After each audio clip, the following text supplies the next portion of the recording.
All right, so let's get started.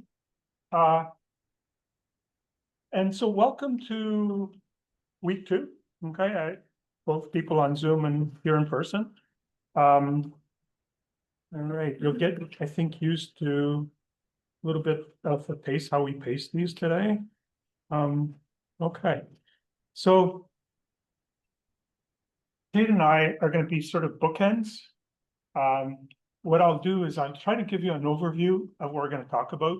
This is all to kind of help you to know what we're going to be talking about and integrate and learn. So I'll do an overview at the beginning, and then Kate at the end is going to do, as she did last week, she's going to do the kind of a summary of what we did. So to give you an overview, sometimes when I see people in my office, they're distressed, okay? And sometimes through our talks, they kind of come a little bit more into calm or alert. But sometimes, they leave and they say, can you give me sort of a quick way that I can learn to be calmer? Because I go home and I'm very distressed, right? And my typical answer to people is, well, you really have to do the whole course. But they say, well, 8 months, that's a long time to learn to kind of, be calmer.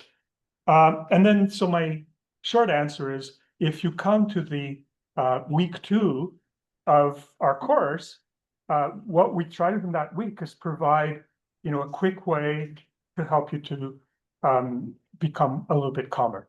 So today, we're not going to talk about theory, but the first part of the dialectical behavioral therapy modules is called distress, or crisis, or being outside the window of tolerance. That's how to manage that and how to return to a calmer state.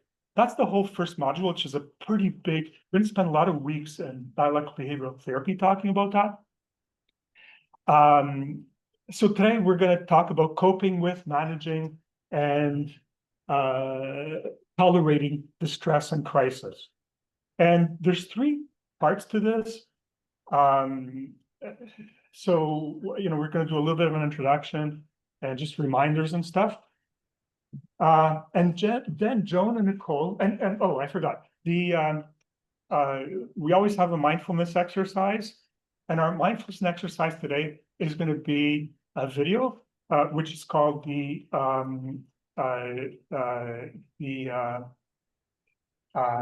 toolkit. So the sensory,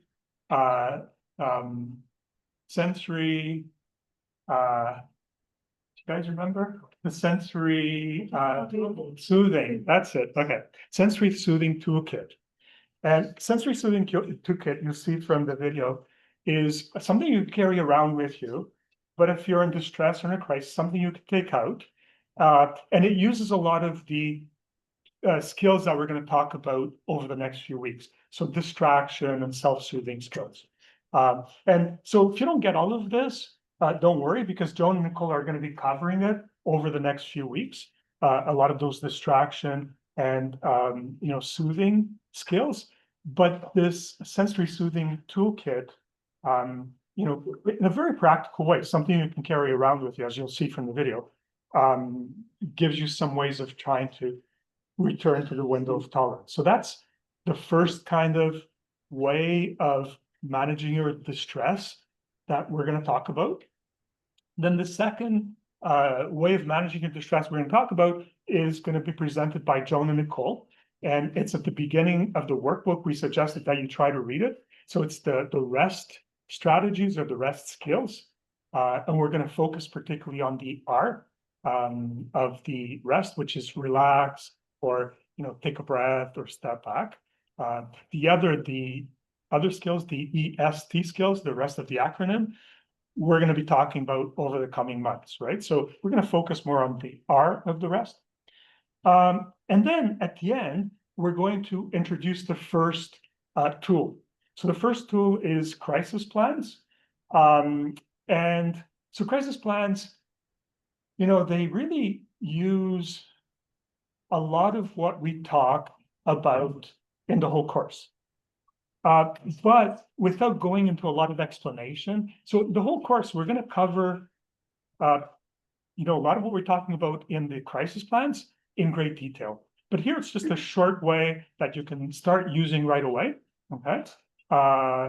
If you're in a crisis or if you're very distressed, okay? So that's the last part of the session today.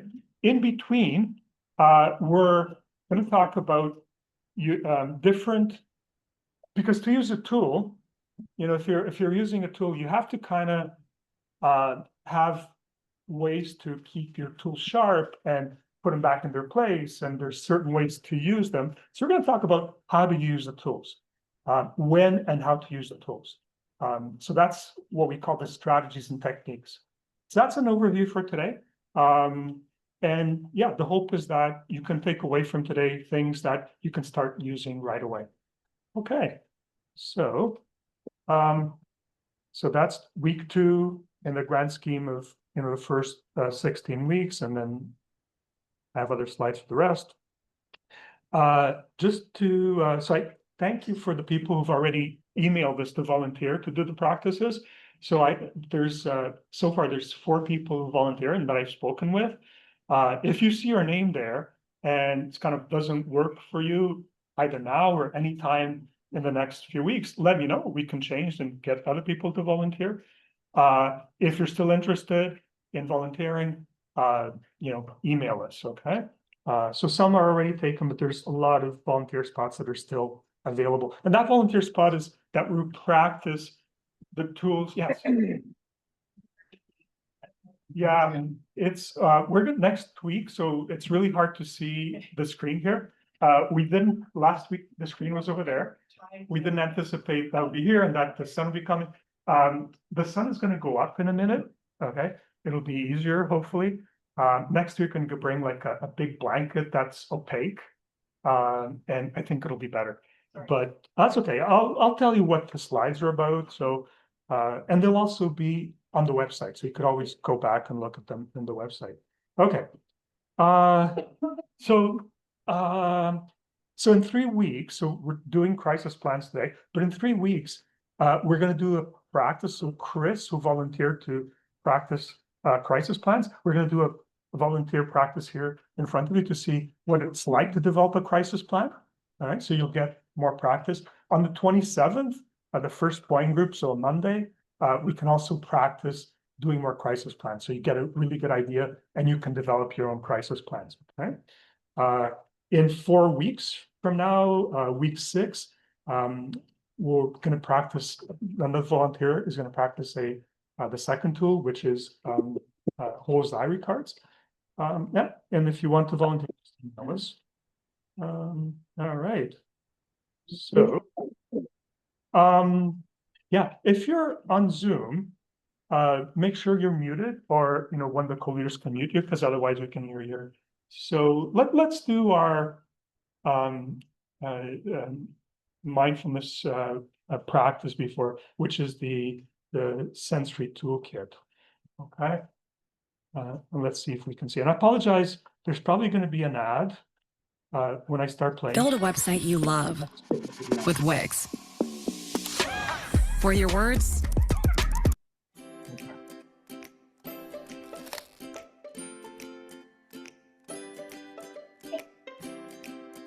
you may have seen this meme.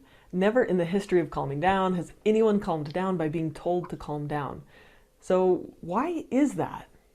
Well, it's because when we're stressed out, our limbic system is kind of running the show. So this is the deeper, older, emotional brain. And its purpose is to keep us safe from threats and help us connect to others and a whole bunch of other really important things. But this part of our brain is not where conscious or logical thinking happens. That stuff all happens in the cortex, the younger, logical and rational brain. And these two parts of the brain, when they're stressed out, it's like a bad breakup. Like they aren't really talking to each other very well. So that's why it's pretty hard to calm yourself down or to relax by just thinking that you need to relax. That usually just makes things worse. But that doesn't mean that we can't train ourselves to calm down. We just have to come in through a different approach. And that's from a body-based approach. The limbic system is also called the mammal brain. So if you imagine a mama bear who can go through all the emotions, like she's happy when she finds some honey, or she's furious when she sees something that threatens her cubs, or she's sweet when she sniffs and licks her little babies. All of these emotions are associated with her senses: smell, taste, sight, or touch. And that's how the limbic or mammalian part of our brain works. It relies on our senses to determine whether we're safe or we're in danger. So one of the ways that we can signal to our brain that we're safe, that it's okay to calm down, is by making a sensory toolkit. A sensory toolkit is like a little collection of physical objects that can help you come to your senses and get recentered, to get grounded and to calm yourself down. So let's talk about a couple of things that you can add to yours. So let's start with smell, because smell is so powerful and it's really closely associated with emotion and memory. So start by choosing a couple of scents that you love or that are really calming for you, and you can keep those near you. So this could be something like a scented lotion or an essential oil. You can use like a little necklace diffuser, or carry the oil around with you. You could also, use a perfume that you really like, or any other scent that you really like. So I'm not big into essential oils, but I do really like this Balance blend. These are not sponsors, but I think it smells nice and makes me feel a little better. Okay, now let's move to touch. One thing you could do is take a self-care day and go to the fabric store and just like run your hands along all the different types of fabric. Which one speaks to you? Which one do you love? You could carry a piece of satin or whatever fabric it is in your pocket or in your purse.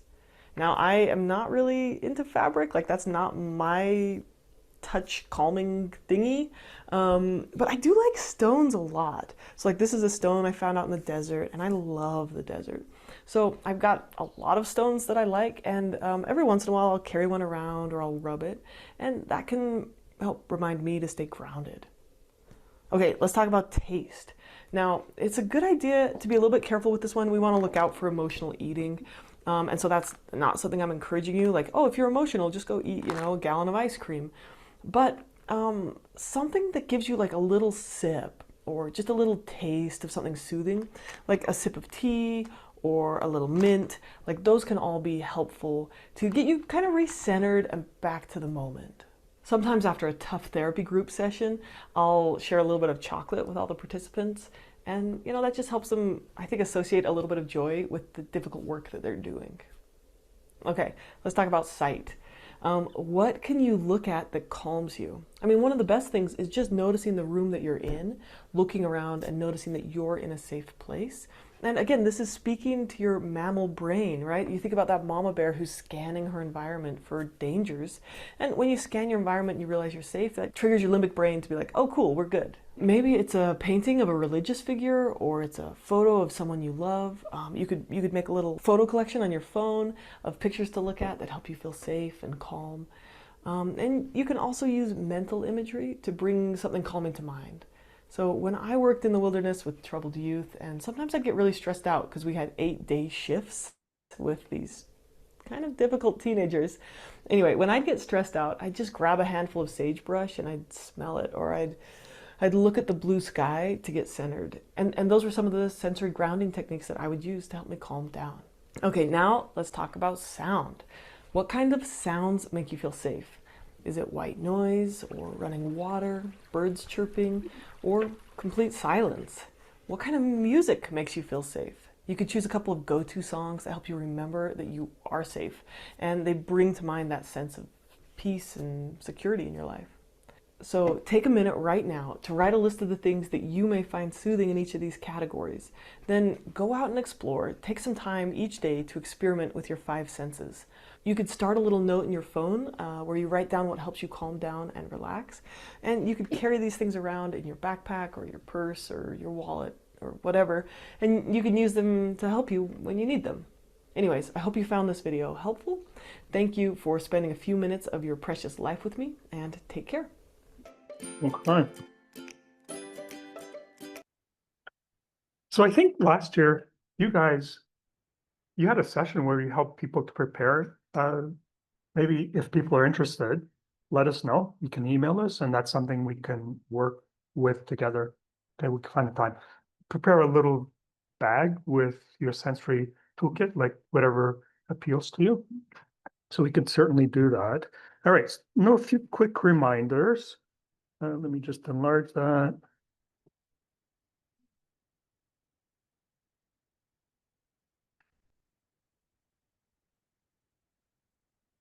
And okay.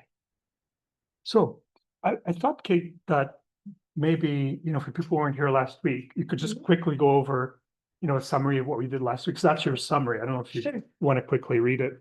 Sure. Good morning. So week one last week was an orientation and overview of the simple course, and the co-leaders discussed the format of the course and what participants needed to know to succeed in the course.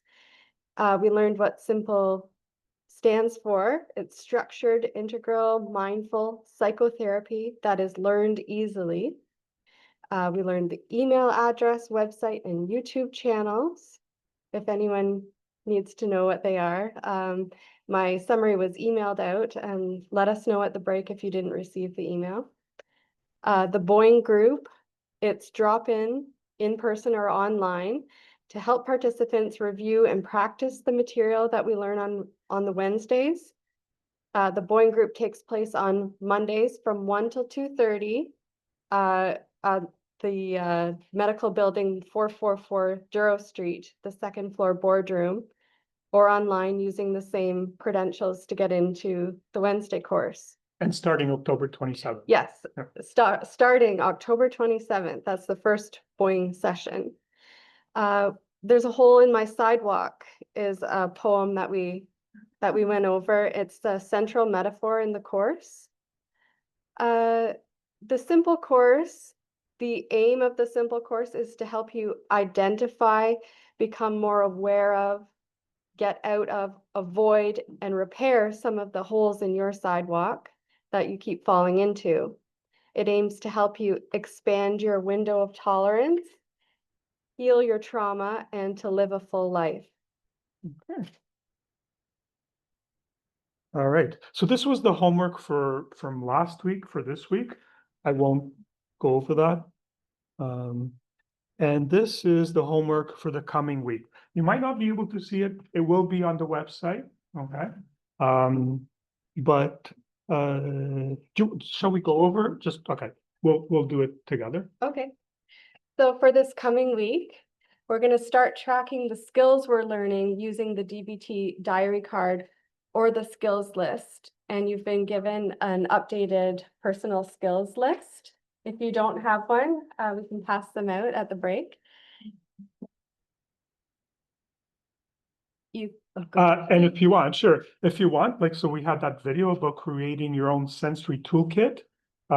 You can go to the website, watch the video again, and maybe start working on that. And then if you're interested, we'll do one of those together, creating a sensory toolkit. If at some point over the next week you find yourself emotionally dysregulated, try using the R, relax, in the acronym REST. Alternatively, practice relax using editing, splicing, and pasting strategy that we're going to talk about today. Right. So some of that homework, you might not understand what we're talking about because we're going to talk about it today. So we're going to ask you to do things we're going to talk about today. So maybe kind of, I don't know what they're talking about. But once we're done this session today, you'll know what we're talking about. Record your practice in your binder or notebook. Okay. And again, if you have any questions, we had one question. Thank you for the person who asked, and Joan and Nicole are going to address it today.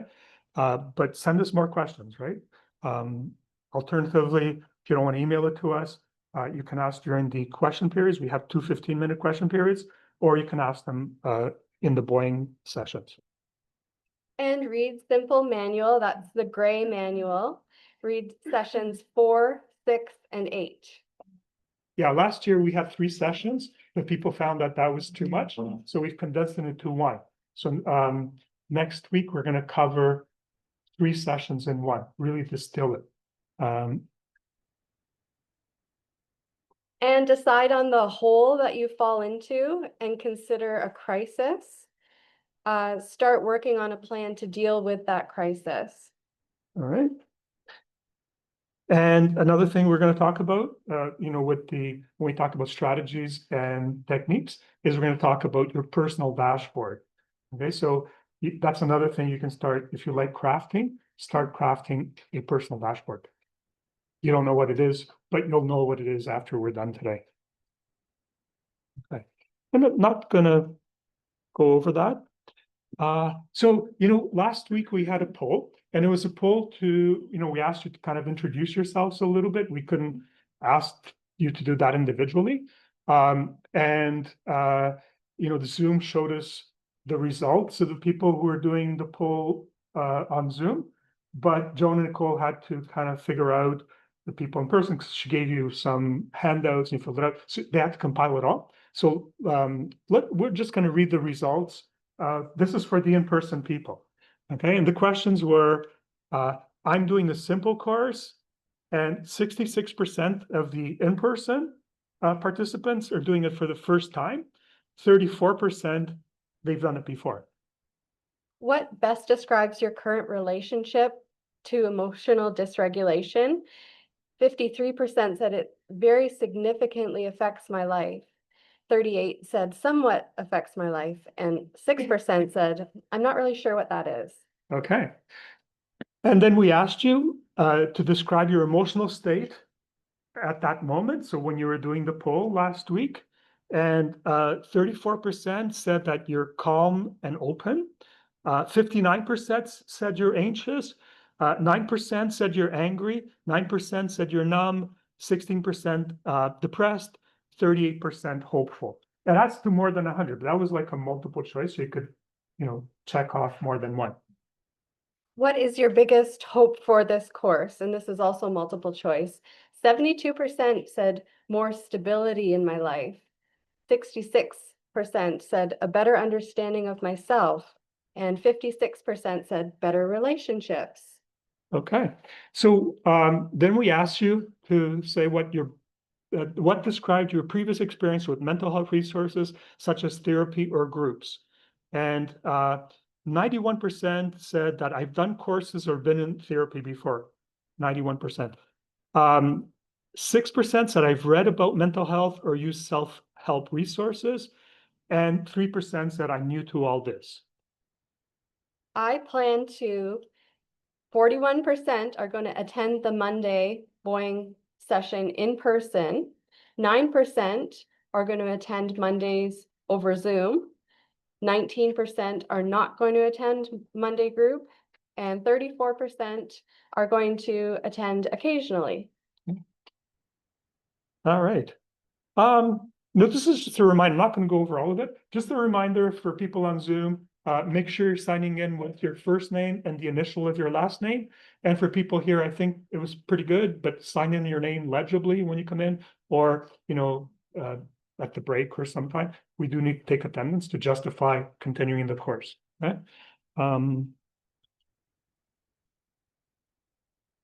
So this is what we're going to do today. Part 1 will review the skills training workbook, pages 1 to 13, which covers 5 topics. The first is the DBT overview of the treatment, who the DBT skills training workbook is for.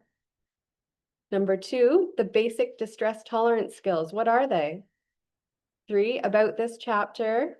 4, how to use this chapter. And 5, take a rest. So that's Joan and Nicole are going to come up in a minute, okay? And they're going to do that. And part 2, we're going to introduce the 4 simple strategies that you need to use the tools. So that's like how to take care of your tools, how to use them properly. So we need to do that before we introduce the first tool. Then we'll take a break midway through the session. And part 3 will introduce the first tool, the crisis plan, which is also covered in the simple manual, session 3. Okay. And so Joan and Nicole. Thank you, Kate.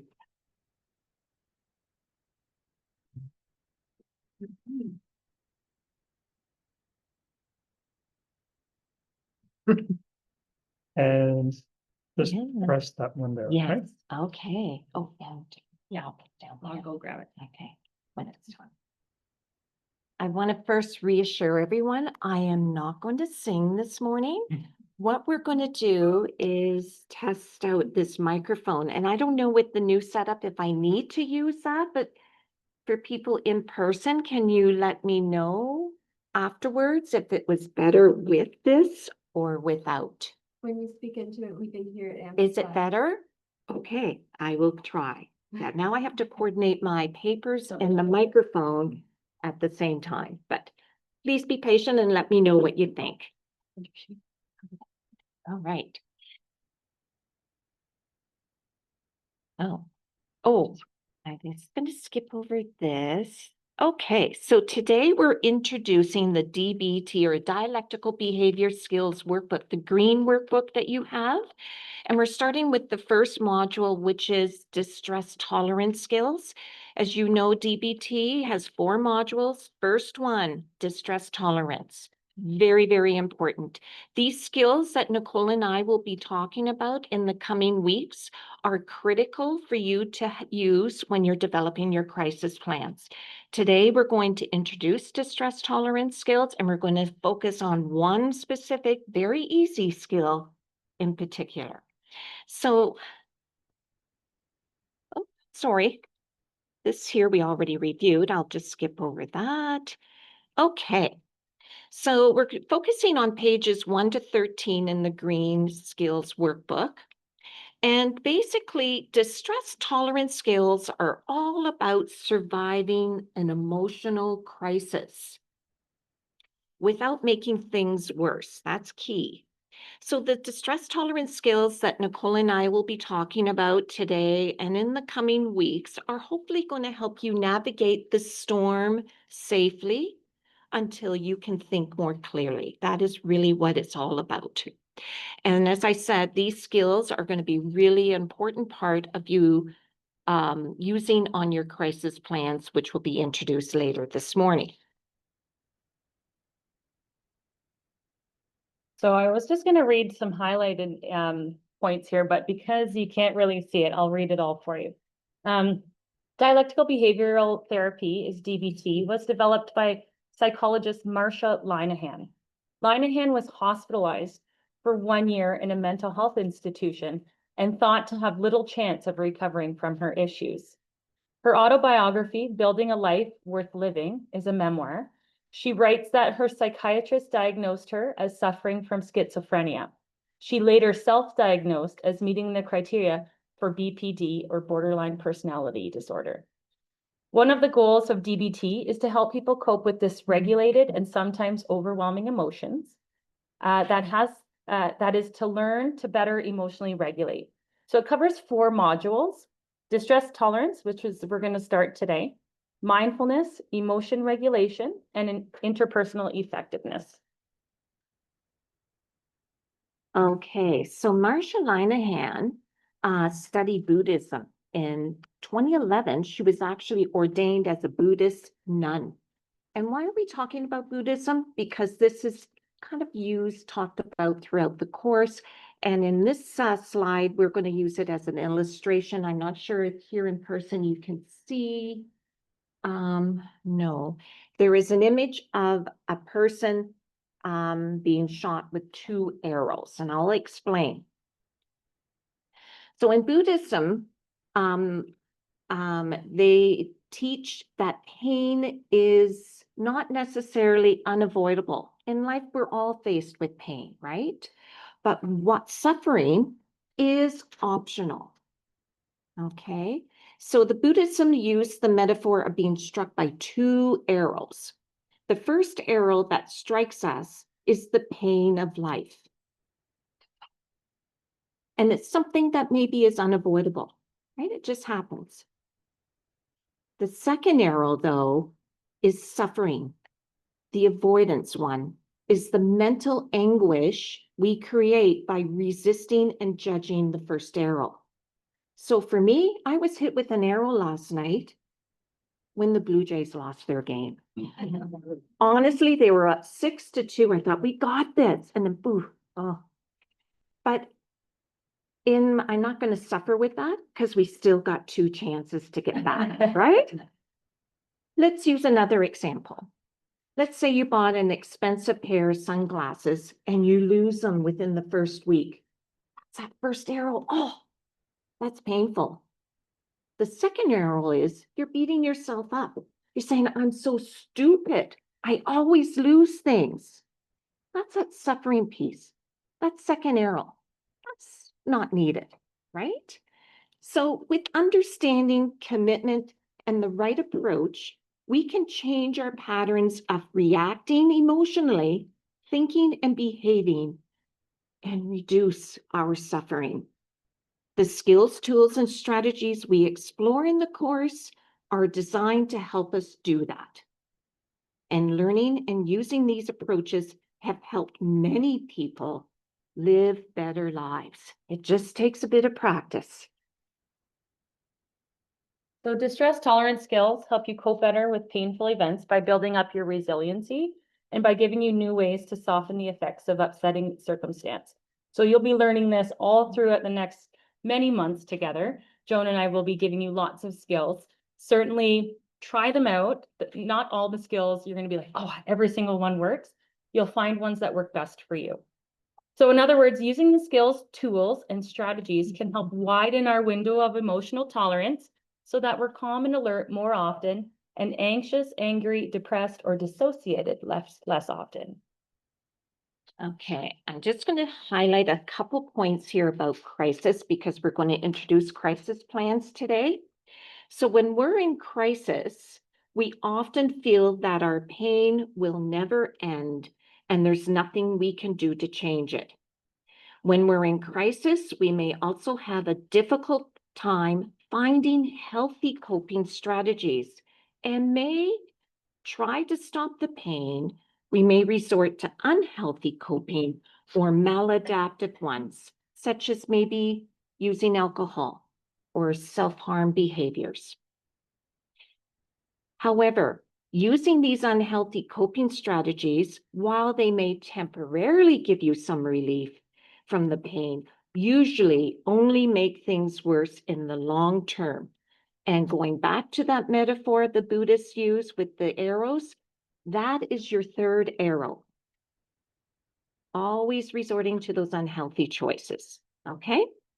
If we prepare and plan for a crisis and train ourselves to use healthy coping strategies instead of using unhealthy ones, we're more likely to get hit with fewer arrows. Or we might get out of the hole in the sidewalk easier, and thus we reduce our suffering. So the next one is distraction healthy or an unhealthy coping strategy?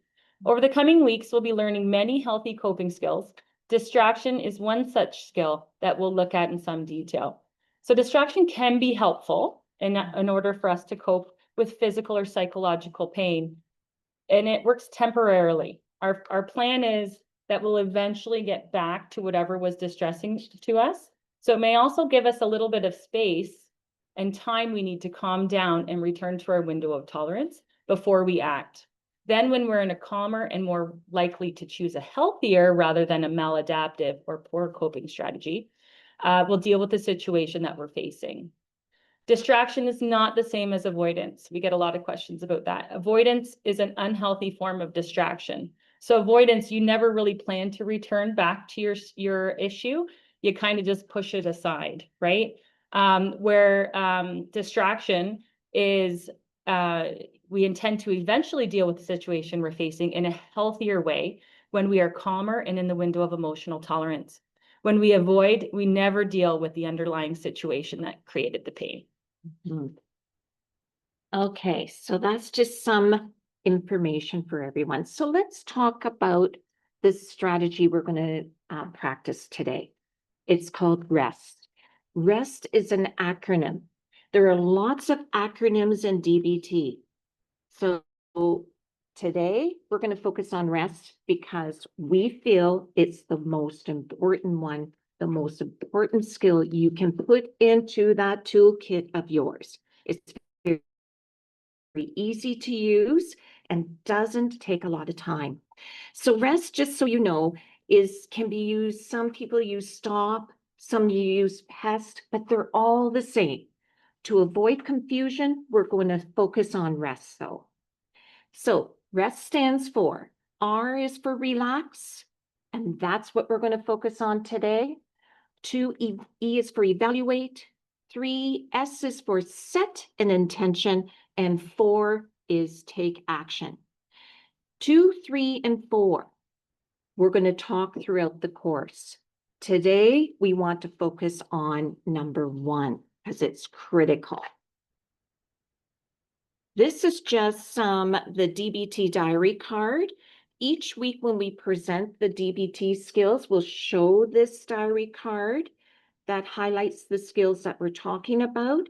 It can be found in the green book, and they encourage you to kind of keep track of what you've tried. If we talked about it in class, give it a try in the coming week and decide whether or not you find it helpful. If you find it helpful, put it in that toolkit.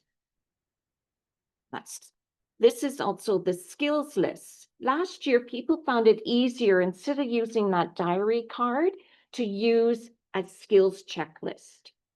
And Nicole handed out a complete list of all the distress tolerance skills we'll be talking about in the course. Here on the slide, it kind of shows the ones that we've talked about so far. So grounding skills, if you think of the video we saw earlier today about using your senses to help you be more present in the moment, setting a daily intention, and using those grounding skills, finding a few that you like, whether it's something you use your hearing, what you listen to, what you taste, what you touch, what you see, and put those in your soothing toolkit. And finally, 3 is rest. And in brackets there, it says pest. Like P stands for pause. But to avoid confusion, and same with stop, we're going to just focus on rest today. So first, R of rest.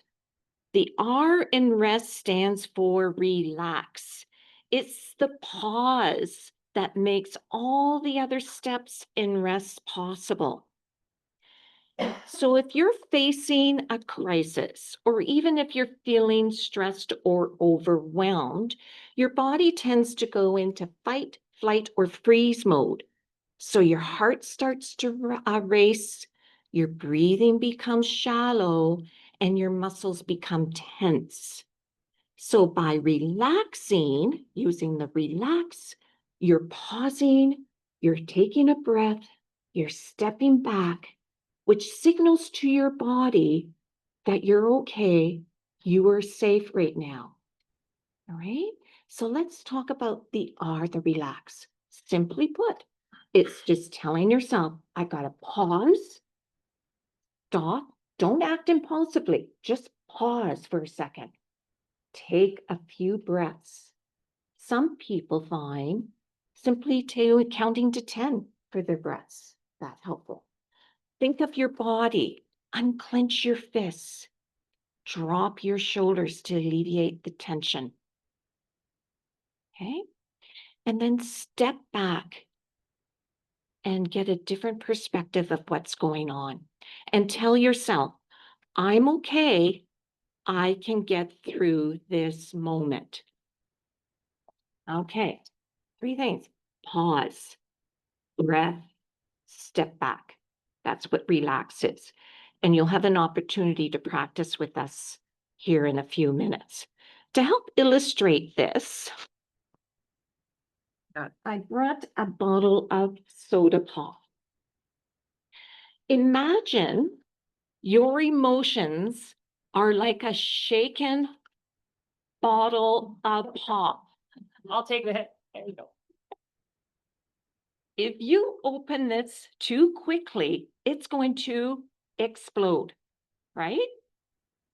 So using relax, pause, let it set, give it a minute to let the fizz settle,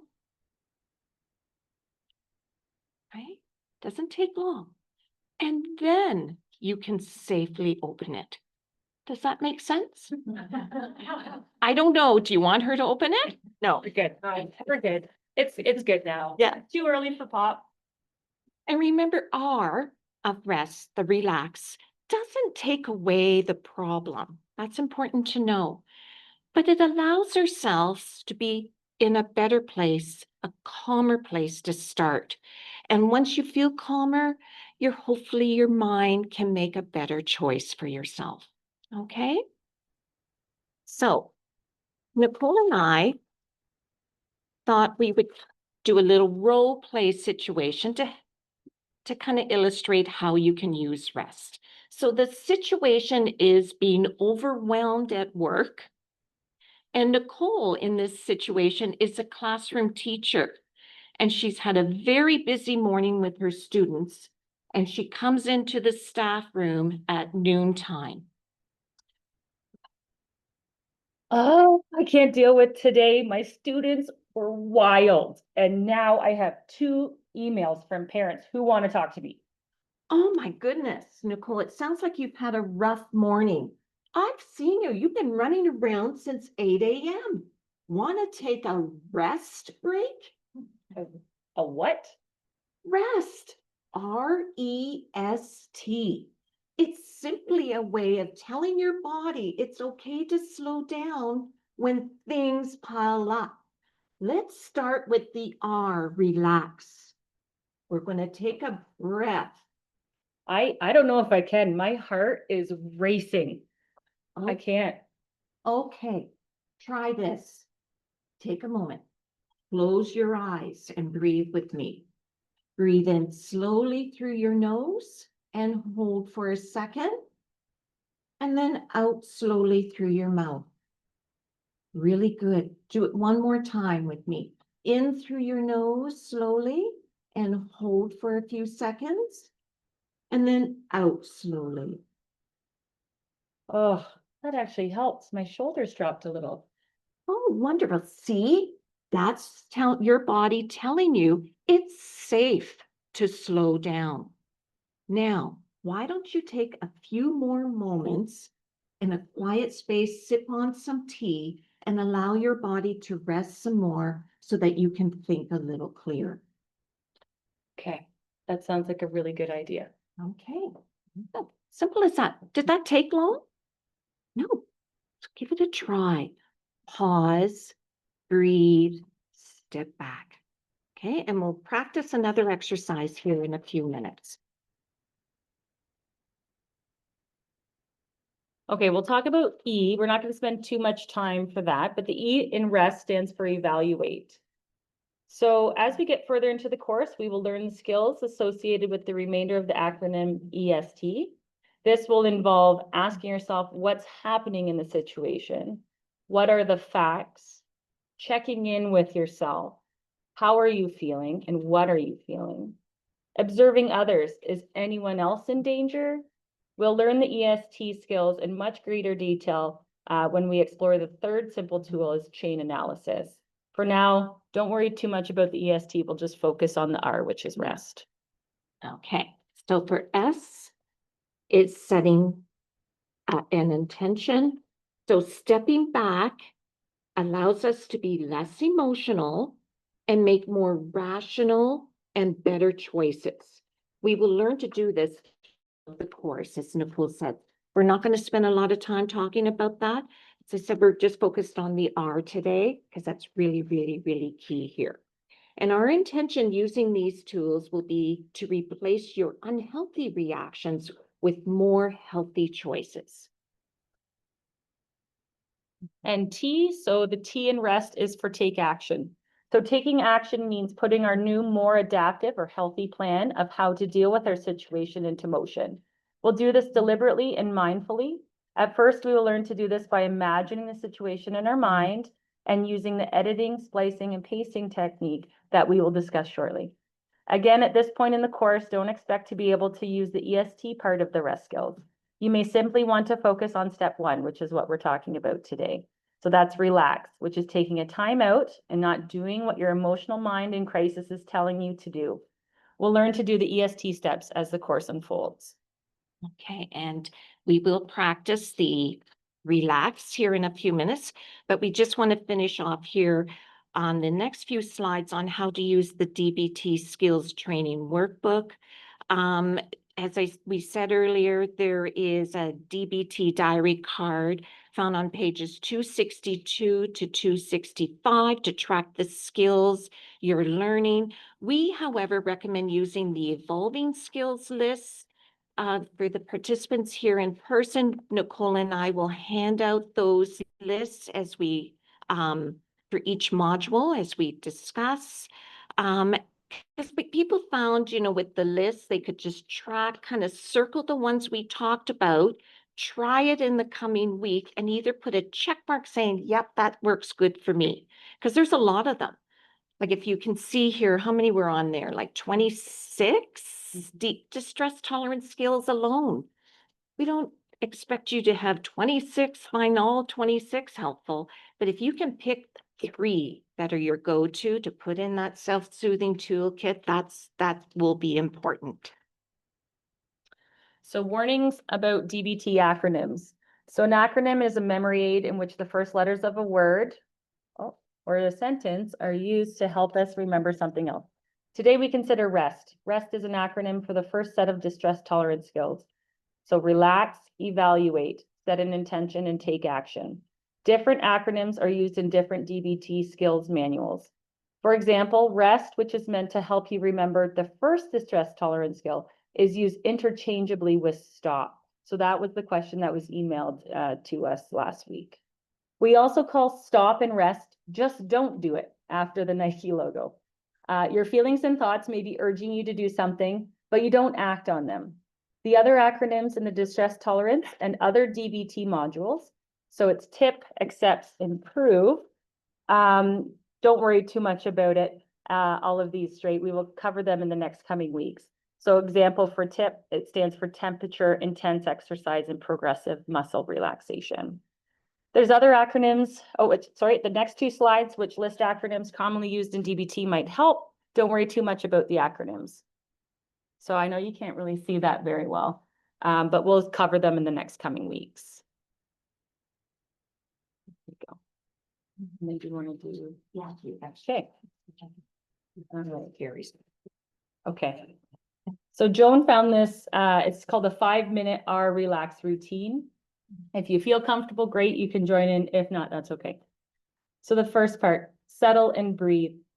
Sit or lie down comfortably. Inhale slowly through your nose for 4 seconds. 1, 2, 3, 4. And exhale through your mouth for 6 seconds. 1, 2, 3, 4, 5, 6. Focus on your exhale being longer than your inhale. Thinking as you're breathing in calm, breathing out tension. Now we're going to work on relaxing the body. With your shoulders, lift them up towards your ears, hold them for 3 seconds. 1, 2, 3, and then drop them. With your hands, make a fist, hold them nice and tight, then let go. Feel the warmth spread. With your face, gently relax your jaw and your forehead. Imagine each muscle throughout your whole body softening like melted butter. We're going to work on calming the mind. Picture a peaceful place, a beach, a forest, or a cozy room. Notice the details. What can you see? What can you hear? What can you feel? Let your breath move like gentle waves or rustling leaves. Name 3 things you can see. Maybe 2 things you can feel. Maybe 1 thing you can hear. Take 1 last slow breath in. 1, 2, 3, 4. And out. 1, 2, 3, 4, 5, 6. And remind yourself, you can return to a calm whenever you choose. Wonderful. Thank you. There you go. Do you want it? If anyone's brave enough and would like some Diet Coke, Joan has some. All right, that was great, thank you. I was thinking about this because sometimes like stuff is like pretty evident to us who've been doing this course for a while, but to people it may not be evident. And you may be wondering why start with, because what we're saying is like just don't do it. If you're emotional and your emotions are saying do this, and we're encouraging you to just stop, don't do that. Okay. It's because see, like emotions, we sometimes like confuse feelings with emotions, right? But they're not the same thing. So emotions, how you define emotions, actually, there's three things that go with emotions. So one is feelings. That's the interior experience. I'm angry or I'm sad, or that's an interior feelings, an interior experience. But emotion is more than just that interior experience, that feeling. It's also thoughts and the behaviors. And so those three always go together. Actually, there's a fourth, which is sensations, bodily sensations. But those four, they're always occurring together. Feelings, thoughts, behaviors, and sensations. Right? You have those four. That's what emotions encompasses, all of that.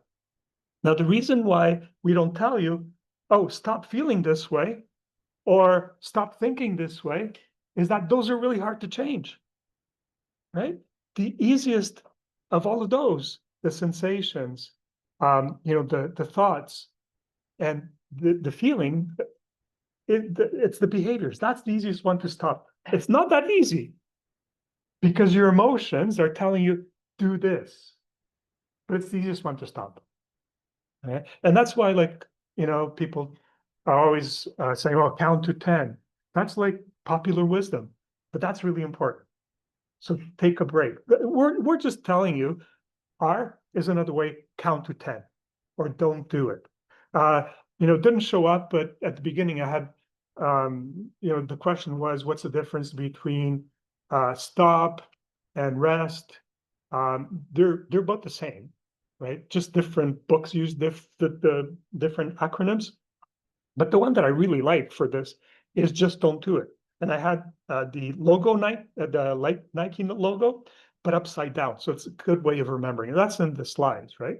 So think of the Nike logo upside down. Just don't do it. Whatever your emotion is doing, take your time, count to 10. Okay.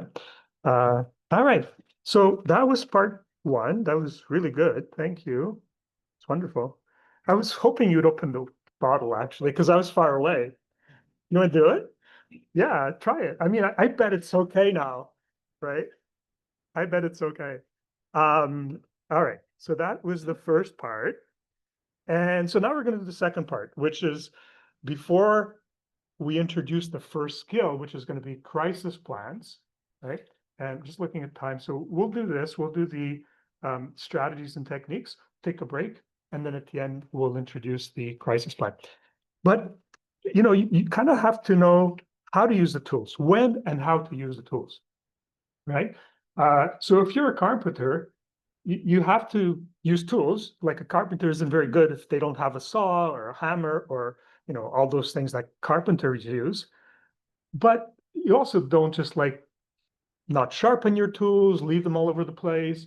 You have to use them properly, right? So this is what we're going to talk about. And what we're going to talk about in this part, the strategies and techniques, you're going to need these strategies and techniques to use with all the tools that you're going to be using. Okay? So all the 6 tools, you need these. And they're easy to remember. And they're you're going to go, well, this is pretty common sense. All right, so let's go into it. So the 4 simple strategies. All right. So basically that slide, what it says is that whatever you're trying to do, whether it's like you're trying to be like a good carpenter or, a pianist or a hockey player.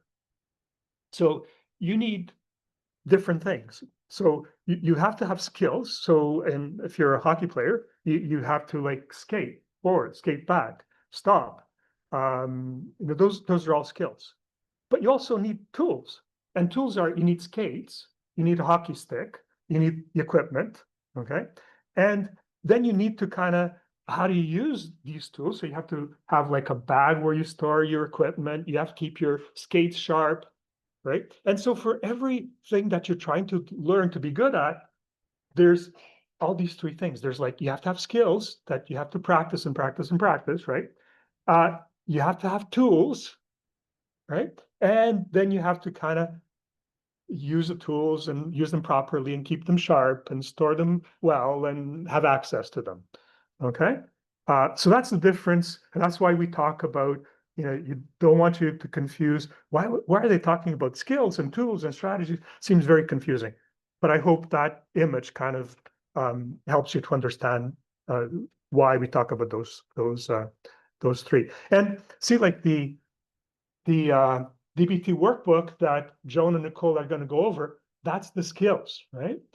But we're also going to introduce the tools, and they're meant to be used together.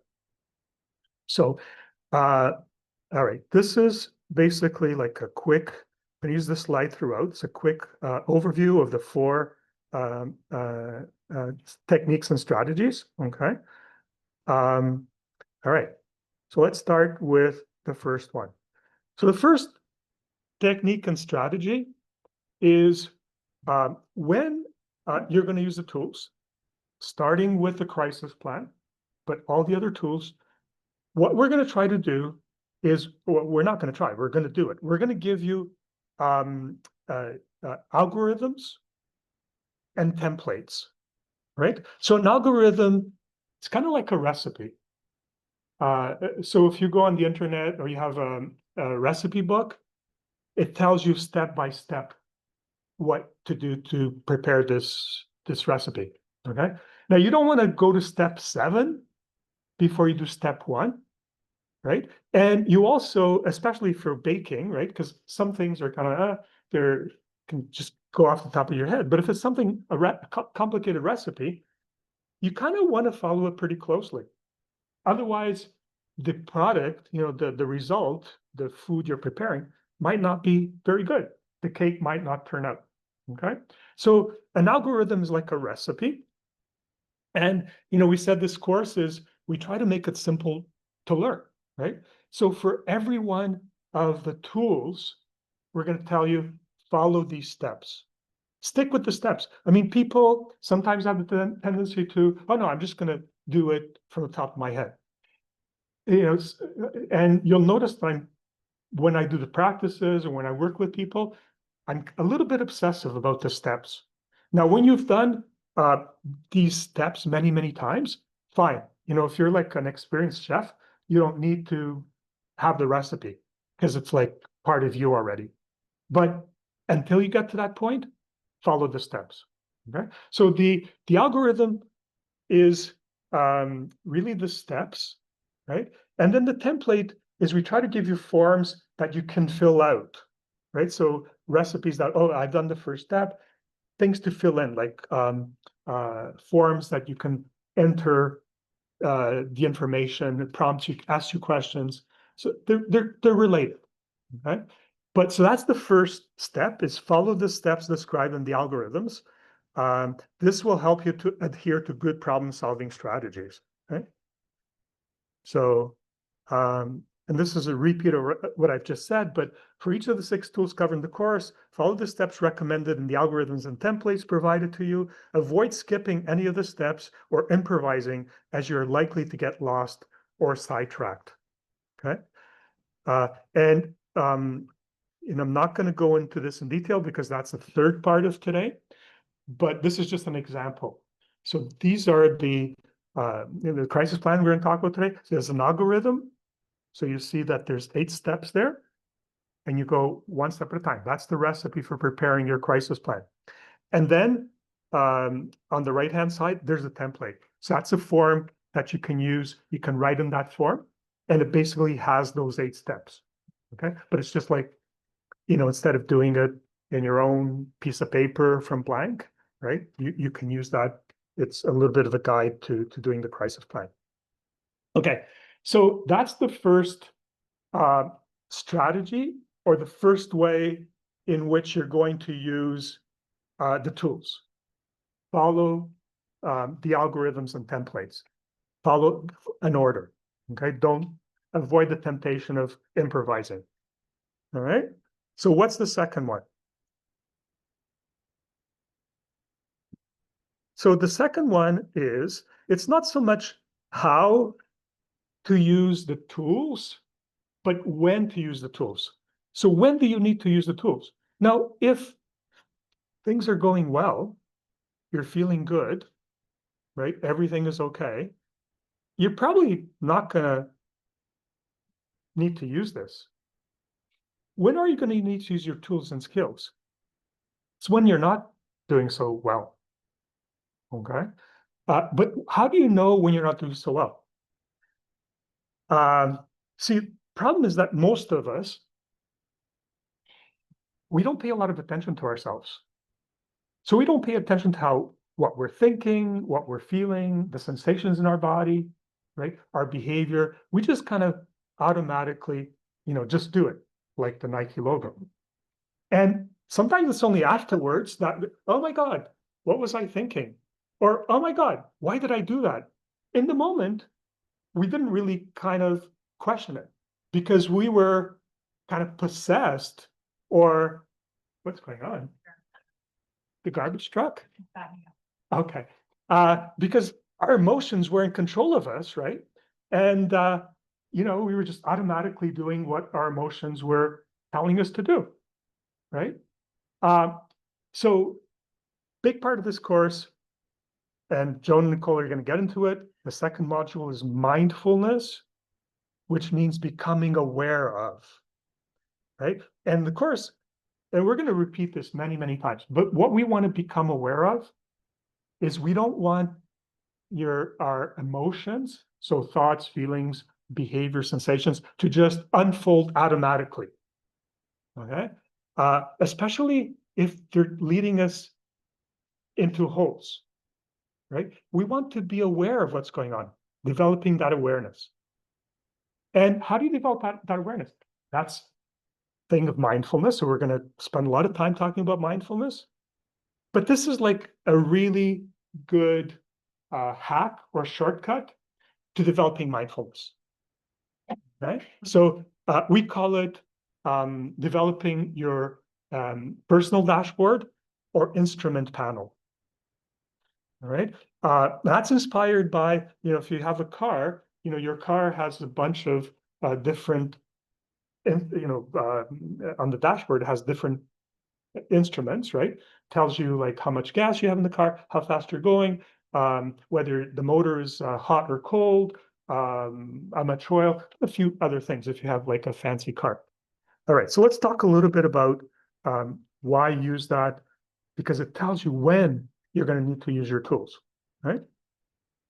So we're going to do this every week. We're going to put up this slide, all right? And we're going to do it just before we do our mindfulness practice at the beginning of the session, all right? And the idea is to get you used to checking in with your own dashboard. Now, this is an imaginary dashboard because, at least until we have, maybe when we get those AI glasses or, those glasses where we see like things, I mean, it would be really cool. Oh, hello. Okay. It'd be really cool to have, oh, there it is. Yeah. You want to bring it up? Okay. It'd be really cool to have, and you could even have like, there's rings or phones that pick up your biology, right? And if you could translate that and show it in front of your glasses and kind of show where a dashboard, like a virtual dashboard, where you're at, that would be wonderful because you'd get that information, right? But last year, we had a fancy car, a fancy panel. So we had like 6 instruments, but it was too much. That was one of the things we cut out. So we said, like 4 is enough, right? We had more instruments on the dashboard. This year we thought, okay, that was like going too far. So the instruments we have in the dashboard this year, and I'm going to go over each one of them individually, but they're, first of all, what is the risk that you're going to get into a crisis right now? Okay. And I'll describe them individually in a minute. The other one, the other instrument is, where are you at in the window of tolerance? Are you calm or alert? Are you in fight or flight? Are you depressed, dissociated, frozen? Where are you? Okay. The third, are you in the window of tolerance? And the third is related to really the window of tolerance and asks you not just are you in the window of tolerance or not, but what state are you in? Are you in fight or flight, freeze, dissociation, and depression? And the fourth one is, what are your energy reserves like? Okay, so how much gas do you have in your tank? I'm going to go over them individually and explain them a little bit more. So we're going to do this every session before you do the mindfulness exercises to get you used to checking in with yourself. Those are the questions we're going to ask you. So the questions are, what is the current risk that I'll experience a state of crisis? Low, moderate, high, very high, extreme. Okay. Am I in the window of tolerance? Yes, I'm a little outside. I'm very outside. What state of activation am I in mostly at the moment? Calm, fight, flight, dissociated, or depressed? All right. Where's my energy tank right now? Full, 3/4, half, nearly empty. Okay. The better your instrument panel looks, the more you're going to be calm or alert, the more you're going to be able to be present and learn from this course. If you're very outside, the question is, how am I going to regulate myself so I can be more here, I can learn from this? Because if you're very outside, very hard to pay any attention to any of this. Okay? All right. So what I wrote there, and this was last year, this was there were 5 instruments here, but we took one of the blank sessions, and Joan and Nicole came, and Paula came as well, I think, right? No, the year before. Okay, and we encouraged everybody to come up with their own dashboard, like a real dashboard that you could use, and see, like, some of these things you can move. So what is your risk? It's kind of like inspired by when you go to a park, sometimes they have fire risk that's low, moderate, or high. And you can actually, as you go through your day, I have one of these in my office. If anybody's in my office, you can kind of move, it up and down. And the other things remind you of, this is like, how full is your tank? What state of activation you're in? The other ones are about things we talked about last year. Okay, so this is an imaginary instrument panel. Helps us to be mindful of the state of our bodies and minds, and it's going to tell us whether we're in a hole or not. Because if the instruments are telling you that you're outside the window of tolerance, the crisis risk is high, you don't have a lot of energy, right? You're probably in a hole. And then you have to do something about it. So realizing that you're in a hole, realizing that there's something going on, is a really important step. It reminds me, Joan and Nicole said, and that's right, that you're not going to have to use all the skills that they're going to talk about. Just in the first module, the distress tolerance, there's 26 skills. You're not going to use all of those. Now, the one they talked about today, rest, that's a really important one. That's one that almost everybody's going to have to use.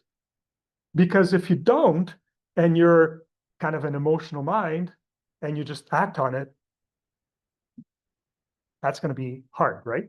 Now, you can still use the tools after the fact, and we'll get into that a little bit here. All right.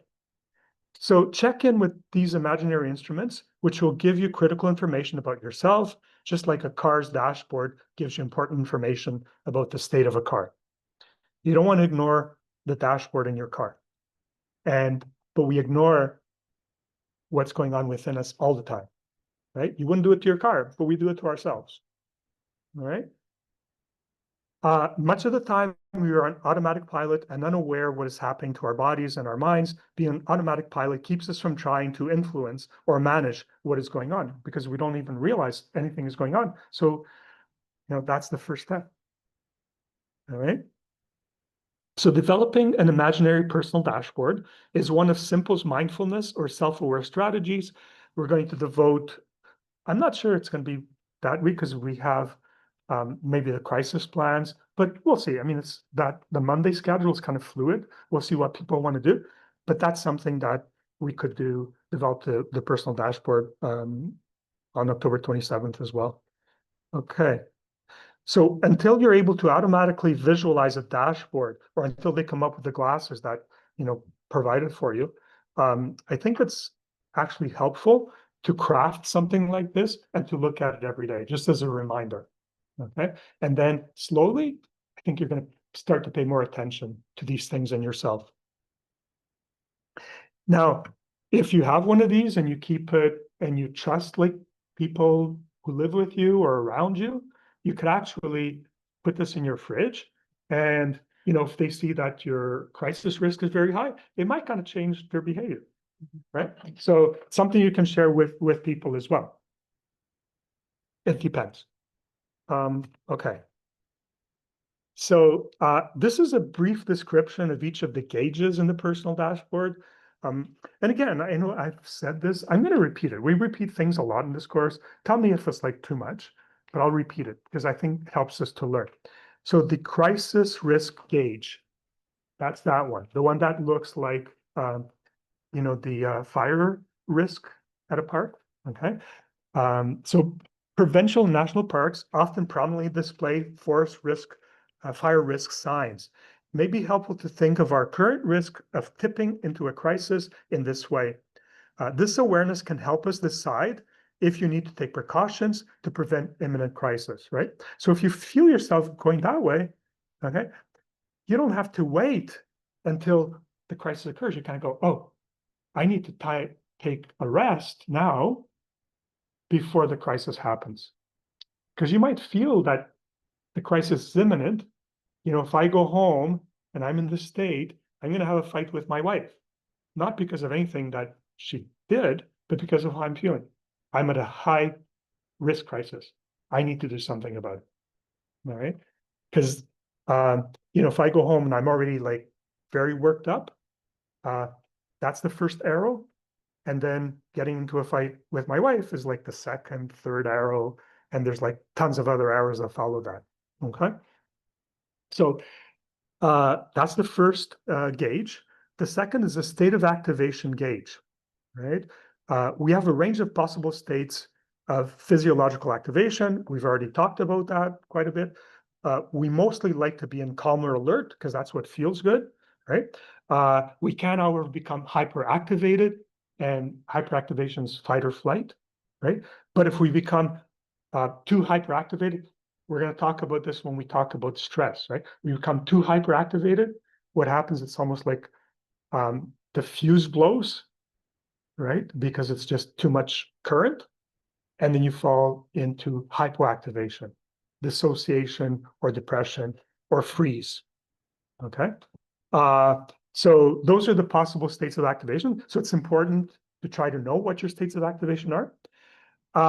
And the window of tolerance is related. So the window of tolerance, you're calm or alert. That's where you want to be. You want to return there. It's kind of like the oil temperature gauge in a car. And then finally, we said the energy reserve gauge. This is like the fuel gauge. It can be full when we're rested and have lots of energy, or it can be empty when we're very tired. Because, the more energy you have, the more your fuel gauges, the less you're going to be in a crisis. And the more resilient you're going to be, the more likely you are to be calm or alert. If you start to not sleep well, you're not eating well, you're hypoglycemic, you've been up for like long time, you're more likely to get into a crisis and into emotional mind. All right. So all of this is tracking. Monitoring is another word for tracking your states of being, your thoughts, feelings, sensations, and thoughts, feelings, sensations, Okay. and behaviors. Thank you. Okay, so tracking, another word for monitoring, another word for mindfulness. Okay, in the course, we're going to encourage you to track not only your crisis risk, energy reserves, and state of activation, but also using Hole's diary cards if you're in a hole. They're kind of similar, you know, if you're activated, if you're outside the window tolerance, you're in a hole. So you're starting to see maybe the overlap in these concepts. So tracking is an excellent way of developing mindfulness. So tracking these things that we're using the instrument panel for, as well as other things that you may be tracking already, like your sleep, whether you exercise, your level of stress, and you know there are rings or there's watches that help you to do that. So tracking has a lot of benefits. It increases your self-awareness, and that improves your health for the long term. Because in order to change these things, you have to be aware of them. And so tracking is really meant to make you aware. You know, for example, if you sit too long, that's not good for you. Some people may have, I have an Oura ring, right, which tracks a lot of, you know, like how much activity you did, your level of stress, you know, how much sleep you got. And it's a good way of getting feedback. Because otherwise, like you might have like nights that you don't sleep well, right? And you don't pay attention to it. My Oura ring, every morning when I get up, I go and check my score. All right. This morning, so typically like I'm in the mid 70s, which they say is good, right? But this morning it was like a 65. So I'm kind of like towards the crisis risk. Now, I was just excited to come and do the course. Now, the day before I'm always my sleep isn't as good, but it's a way of, you know, paying attention, right? And so maybe tomorrow I'm going to compensate, go to bed earlier, you know, do all those things that are helpful. So tracking is really important. When you track, you begin to notice connections. Poor sleep correlates to higher stress during the next day. More exercise leads to better mood and energy.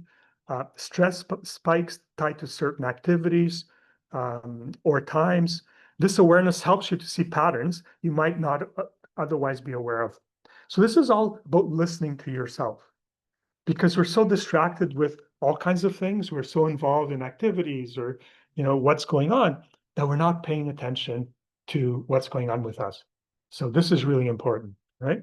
So, and the other thing is that if you start to track yourself, you might start to see some progress. Oh, my sleep is getting better because I'm using, you know, these healthy sleep hygiene strategies. So yeah, it's trending up, right? Or if it's trending up, down, what am I doing wrong?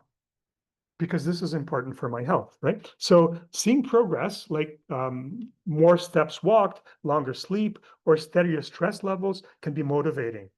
It makes the invisible visible, which often encourages people to stick with healthy habits. So this is the importance of tracking. This is the importance of the dashboard, okay? And other ways of tracking beyond that, like physical activity and your diet and stuff like that, and the holes that you're in. Okay, which we're going to talk about. Tracking helps you to catch small problems before they grow, sleep getting shorter each week, resting heart rate creeping up, stress score staying high for too long. This can prompt adjustments before health really suffers. With data about yourself, you can make choices that actually fit your life, adjusting bedtime routines, knowing what type or amount of exercise helps you, recognizing which coping strategies lower your stress. So that's the importance of tracking. Over time, the data becomes a kind of mirror. You see not only what happens, but how you respond. For example, when I meditate, my stress score drops the most. Or if I skip workouts, my sleep worsens. So it's really important to be aware of yourself and to track what's going on. Okay. All right. So now that was the personal dashboard. So the first one is follow the steps, right? Don't skip the steps of the tools, follow the algorithms and templates. The second one, monitor yourself. And then you will know when you need to use the tools and skills. So if your dashboard tells you that I'm doing really good, you know, like everything's, you probably don't need to use the tools and skills right there. Okay. But, you know, the more your dashboard tells you, oh, I might be in a hole. I'm kind of distressed. I'm not doing so well. That's when you get out your tools and skills and you use them. Okay. So that's 2 of them. We have to before we take a break. All right. So we've already talked about staying in the window of tolerance, right? And we all want to be in the window of tolerance, which is like calm or alert, right? But when you use your tools, and we're gonna, the next strategy is going to be when to use your tools, right? But when you use your tools, if you're too outside the window of tolerance, it's going to be very hard for you to follow a template or an algorithm. You're just not going to have the mental bandwidth. Same way that if you're here and you're kind of, or in a classroom or anywhere, you're too angry or too depressed or too dissociated. You don't have the bandwidth to understand what we're saying or to learn what we're saying. All right. So when you use tools, you have to be relatively within the window of tolerance. You're not going to be able to do it if you're outside the window of tolerance. So how do you do that? All right. So you do it by what we call pendulating. So what is pendulating? Joan and Nicole already told you about some soothing techniques. So if you're very much an emotional mind, if you're very distressed, you know, Joan and Nicole said, take a rest, right? But they also said, take a breath, have a cup of tea, all right? What are you doing there? You're trying to pendulate away from being very, very much an emotional mind to doing something that soothes you. So you're pendulating towards being calm. Because the breathing, and we're going to get a lot more into breathing. Breathing is this was just like a quick take a breath. But a lot of the skills are about breathing, because that's something you can control.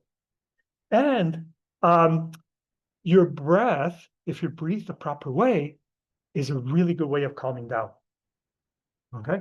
But there's a lot of other ways, which we're going to explore in the course, of calming down. Like imagining yourself in a safe place, saying certain things to yourself, being with certain people, right? Being with your dog, using the sensory toolkit, all right? So what you're doing is you're pendulating away. A pendulum kind of swings back and forth. So you're pendulating away from being very, very aroused or very much an emotional mind. You're trying to kind of bring your nervous system into a state of calm, right? Now, when you use the tools, because as you'll see in the next strategy, when you're using these tools, you're actually going to be thinking about holes, times where you were distressed. Just thinking about those is going to make you more emotional, right? And this is like a really important thing in any kind of therapy that you do, right? So if you're with a therapist and the therapist sees that you're becoming very distressed, you have to kind of stop. You can't go down that same road you're going down, because you're headed towards, you won't be able to do any work because you're an emotional mind. You're not going to learn anything. So what therapists typically do if they see somebody becoming very distressed is that they stop whatever they're doing, which might be talking about things that are going on in their lives, talking about past trauma, whatever. They say, okay, you know what? You're becoming dysregulated. All right, let's go somewhere else. Let's like breathe. Or let's distract. Let's talk about the Blue Jays. Oh no, that wouldn't be a bad thing. the first two games, okay? Let's talk about the first two games, okay? Let's talk about something that's pleasant. Tell me about your dog. Tell me about your cat, right?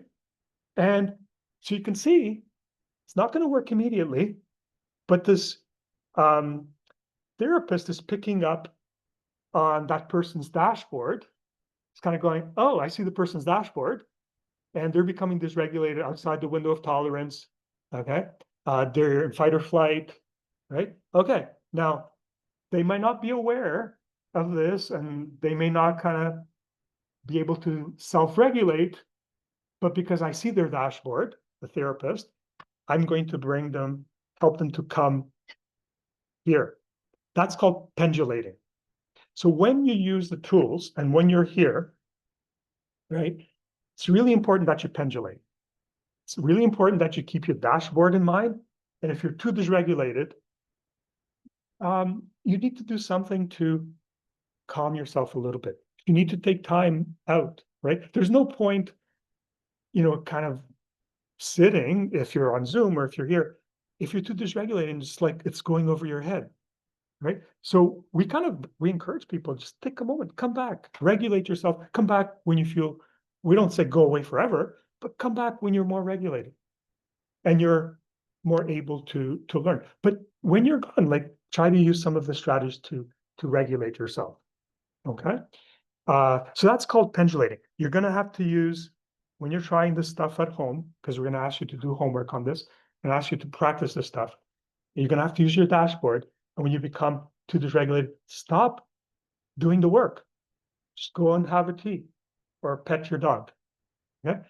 And deliberately try to calm down a little bit, then come back and continue the work. And you might have to do that several times, right? Because there's no just kind of pushing ahead, forging ahead, just getting the thing done. It's not going to be helpful. The same way that, if you're with a therapist and you're dealing with some really difficult situation and you're just kind of, trucking ahead no matter what, and you're really distressed and you just push, that's actually makes things worse. It's traumatizing. Okay. And the idea is that if you're with a therapist and you're working on something difficult, stay as much within the window of tolerance as possible. You might have to do a lot of soothing, distracting, using those strategies. Okay. So, all right. So to go, pendulating means swinging from one thing or place to another. When people have feelings, they also have thoughts and images that accompany those feelings. One way of soothing ourselves when we're experiencing intense negative feelings and bringing ourselves back to the window of tolerable emotions involves distraction or self-soothing. We learn to identify that we are emotional and learn to have alternative thoughts, a soothing inner dialogue, and or calming and soothing images. When we're better regulated, we can then revisit the original thoughts and feelings that we were having and continue working on the tools. To get good at pendulating, we have to plan and practice it, as we will further discuss when we talk about crisis plans. So it's kind of like, this is like setting an intention to do this, right? That's why, we say, remember the strategies. We're going to keep reminding you the strategies because you have to keep reminding yourself so you don't get away from these good practices, right? All right, so one more thing, and then we'll take a break, which is really important in our self-regulation also, taking a break halfway through.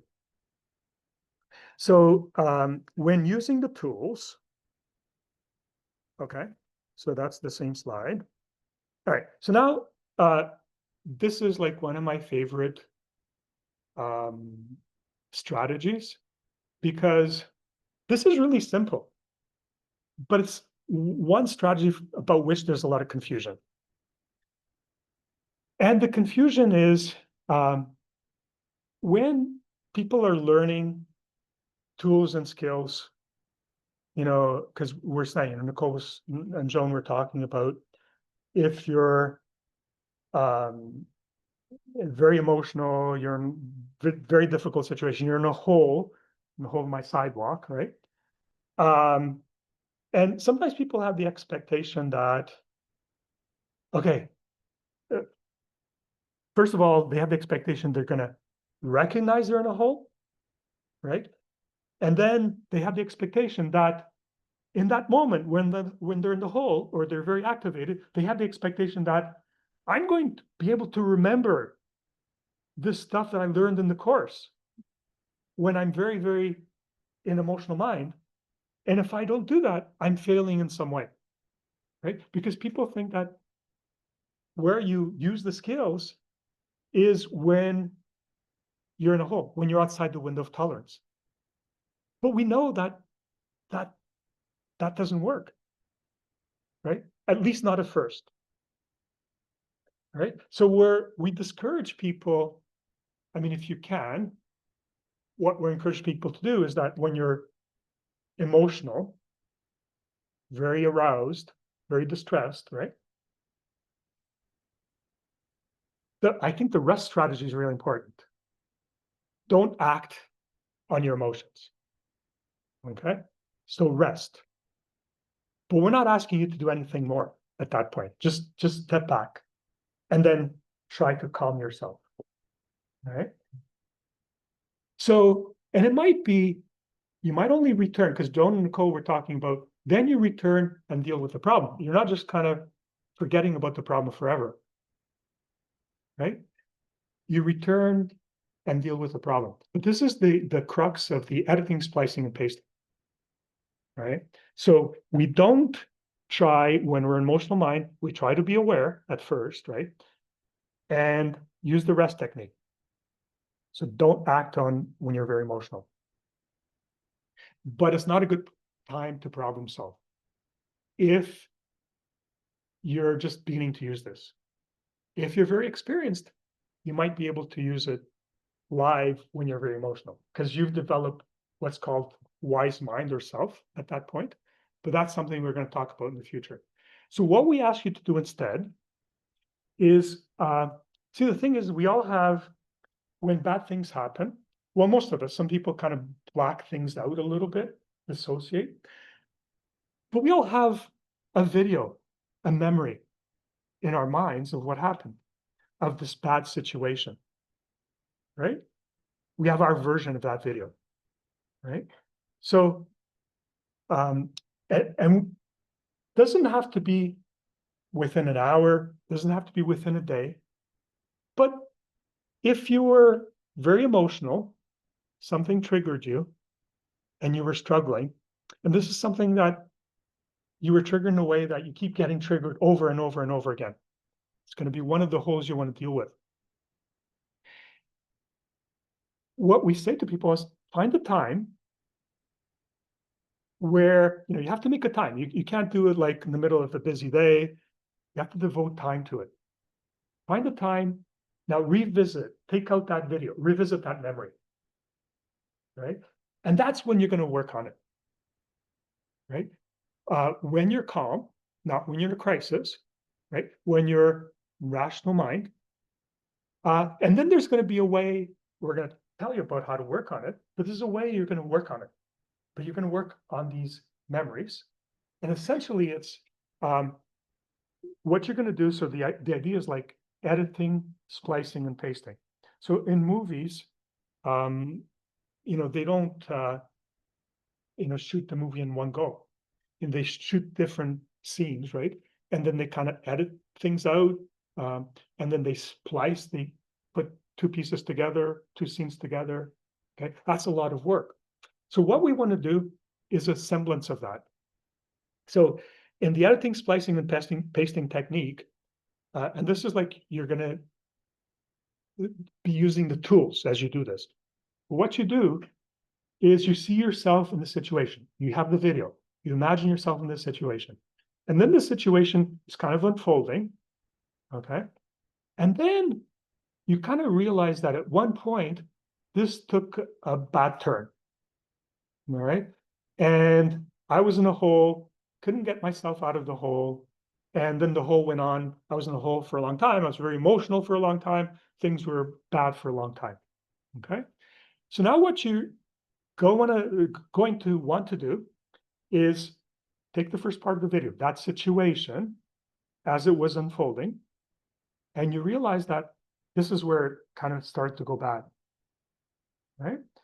And you're gonna splice, you're gonna cut that part of the video out where it went bad.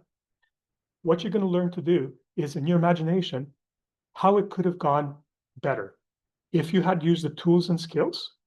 Now, obviously, like, that's not what happened.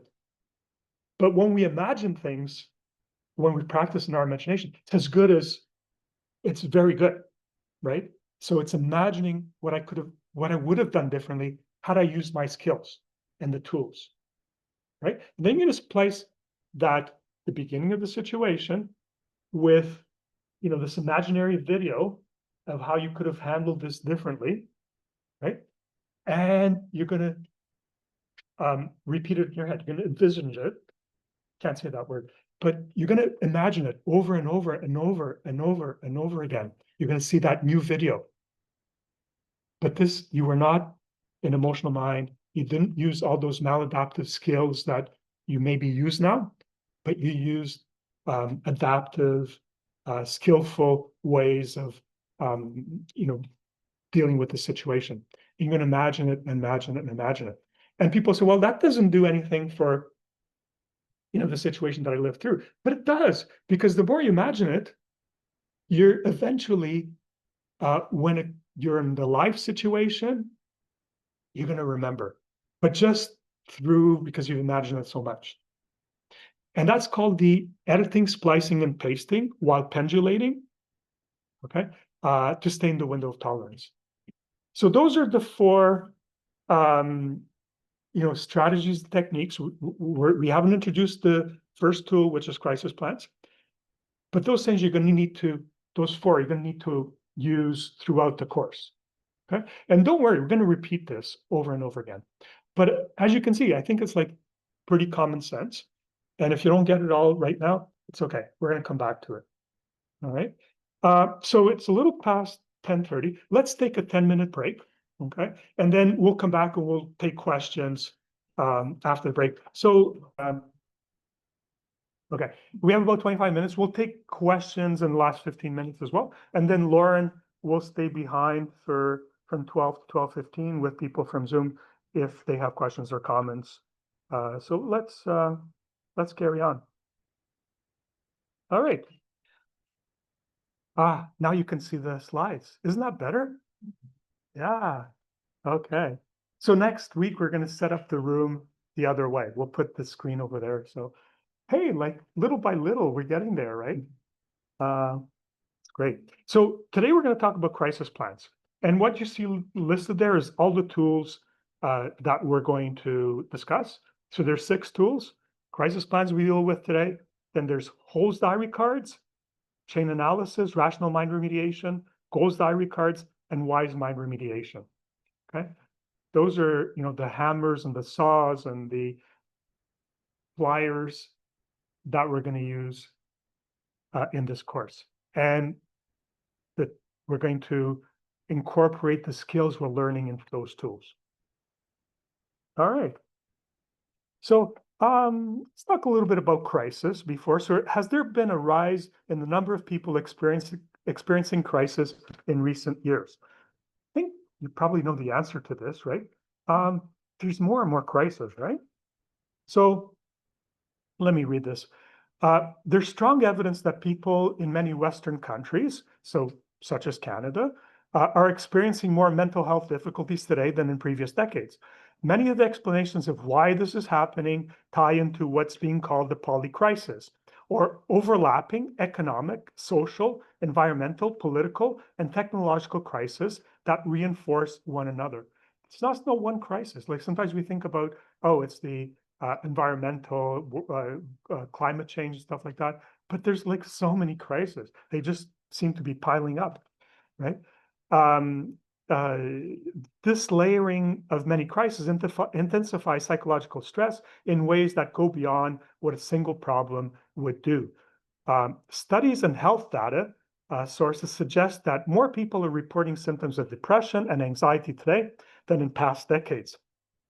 And this is really important because it's not hitting people kind of my age bracket. It's hitting more the younger generation. So Gen Z, young people, in particular, are experiencing more distress, depressive symptoms, anxiety, and feeling overwhelmed just by life. Okay, and the younger you are, the more overwhelmed you tend to be. So this is a book, I just finished reading it recently. I recommend it. It's a fantastic book. Jonathan Haidt is a social psychologist, an American social psychologist. He's written a lot of great books. But his latest is called The Anxious Generation. And in this book, he argues that children's experience of growing up has been fundamentally transformed since about 2010 by two converging trends. There's a decline in play-based childhoods. Kids have less unsupervised, risky, free play just by themselves, like I used to do when I was a kid. You know, parents were not in the picture when you just went out and you did your thing. And a rise in more protective parenting, so more kind of helicopter parenting, more structured environments, so everything is organized, and fewer opportunities for autonomy. And what he says is that free play that kids did, playing baseball by themselves or hockey in a pond or whatever, there was a lot of learning. Play is also learning, right? And if you have things that are too structured, that learning to get along with others and many other forms of learning is just not occurring. At the same time, there's been a rise in phone-based childhoods, ubiquitous smartphones and social media, creating new pressures, reshaping how children socialize, learn attention, and deal with stress. Together, these lead to what Haidt calls the great rewiring of childhood. So he says that we're actually rewiring people's brains. New technologies are rewiring people's brains and their attention function. So Haidt documents a notable sharp increase since the early 2010s in adolescent anxiety, depression, self-harm, and suicide. These changes correlate in time with the widespread adoption of smartphones and social media. He identifies 4 harms in social-centric childhoods. So the 4 harms are social deprivation, so less in-person, unstructured interaction with friends. That's a lot less for kids, right? 2, sleep deprivation. Phones and screens are intruding on sleep routines. 3, attention fragmentation. So constant digital distractions weaken sustained focus. So there's an epidemic of ADHD. And we're going to go into that. But you kind of wonder, how much do these technologies figure in that? Is it a biological thing? Yes. But are there other factors that play into it as well? I know my attention, I don't have ADHD, but my attention's like, because, I'm hooked on YouTube. I'm not hooked on other stuff, but I'm hooked on, I can't read a book like I used to. Maybe that's because I'm getting older, but I don't know. I blame it on phones. And the other thing is addiction and compulsive behaviors. Tech platforms designed for engagement. Children have difficulty moderating their use of these platforms, and Haidt claims that we're overprotecting children in the real world. We don't let them play freely because we think that that's dangerous, but we're underprotecting them in the online world because there's no checks, and they do what they want. More and more children and young adults are failing to launch in the transition from adolescence to adulthood and its associated responsibilities. And I realize that is mostly about, and most of us are like older than, we're not teenagers, we're not, some young adults, right? But this is so important, right? It's not the only factor, but it's a really important factor that's affecting our collective mental health, right? So that's the book, Jonathan Haidt. And I downloaded some of his, the graphs that he shows in the book. I won't go through them quickly, but the first one at the top there shows the change in depression from 2004 to 2020. Girls increased 145% depression, boys 161%. So depression. Mental illness among college students, that's the bottom graph. So anxiety among college students, 134% increase, depression, 106% increase. All right. I won't go through all of those, but it really documents that anxiety is up, Suicide rates are up almost 100%, so doubled, okay? People reporting excellent or very good mental health, and that's not just in young people, but that's the third slide there. So you see the greatest decline is between 15 and 30-year-olds. That's that curve that's going down very sharply. But look at the other age ranges. So 31 to 46 years old, 11% decrease in reporting very good or excellent mental health, and 2% if you're 47 and over. So it's not affecting older people nearly as much because we're not as big users of that kind of, those technologies, right? Look at the bottom there. So emergency room visits for self-harm, almost 200% increase in girls, boys, 50% increase. This is the adoption of communication technologies, kind of like a hockey stick, inverse hockey stick. The increase is tremendous. And self-reported disabilities, like psychiatric disorders, ADHD, those have increased. So people are identifying as having these disabilities. I think that's important. Not going to go through all of those, but daily time spent with friends has decreased. Number of friends that people have has decreased. They're feeling that people they're not going to have no chance to have a successful life. That's decreased or increased. So people feel more and more they're not going to have a successful life. People getting less and less sleep. All right. People feeling lonely has increased a lot. And people feeling their life is meaningless has increased a lot. Okay. So are people more distressed? And are there more crises? I think all those things would point to yes, very definitely. Okay. So what are crisis and crisis plans? All right. So a crisis is a time of perceived intense difficulty, trouble, or danger. So it's your perception. All right. A personal crisis is a state of feeling which might be associated with an internal experience of confusion and anxiety to a degree that formerly successful coping mechanisms fail us. We can't cope anymore. That's the difference. When we're stressed, we might still be able to cope, right? But when we're in a crisis, we can't cope anymore. We don't know what to do, right? Can't really access any coping strategies when we're in a crisis. We're lost, right? Ineffective decisions and behaviors take their place. So we start to kind of do things randomly and impulsively and emotionally, okay? As a result, the person in crisis may feel confused, vulnerable, anxious, afraid, angry, guilty, hopeless, and helpless. And if you're not, because you can't even think about, you're in a crisis, you can't even think of a good way of getting yourself out, you tend to make things worse because you're just reacting impulsively or in a disorganized way, okay? When you're distressed, right, but not in a crisis, you can still you're still like within the, you're not far from the window of tolerance.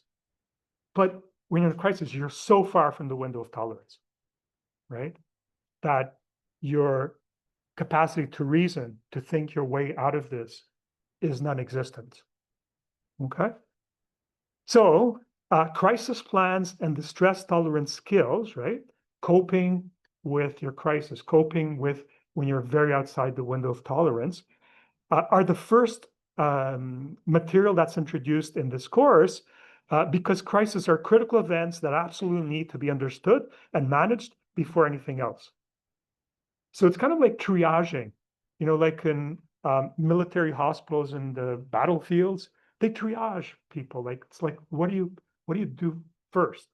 And in this course, this is a sort of triage. This is what's demands the most attention because, it's so important. And then once we got this, we work through this, then we can look after things that may be less urgent. But that's why this comes first, right? So to develop crisis plans, you're going to need the DBT skills, the stress tolerance skills that Joan and Nicole are going to talk about. They're going to talk about it for 6 or 7 weeks, right? 26 skills. So you're going to need those, right? That's why the first simple tool, crisis plans, are introduced at the same time as are the DBT distress tolerance skills, which we're going to continue discussing over the next few weeks. Okay. All right. So let's talk briefly about, and I'm looking at time. We have to go through this quickly, but I think we're good. So preparing for future crisis, right?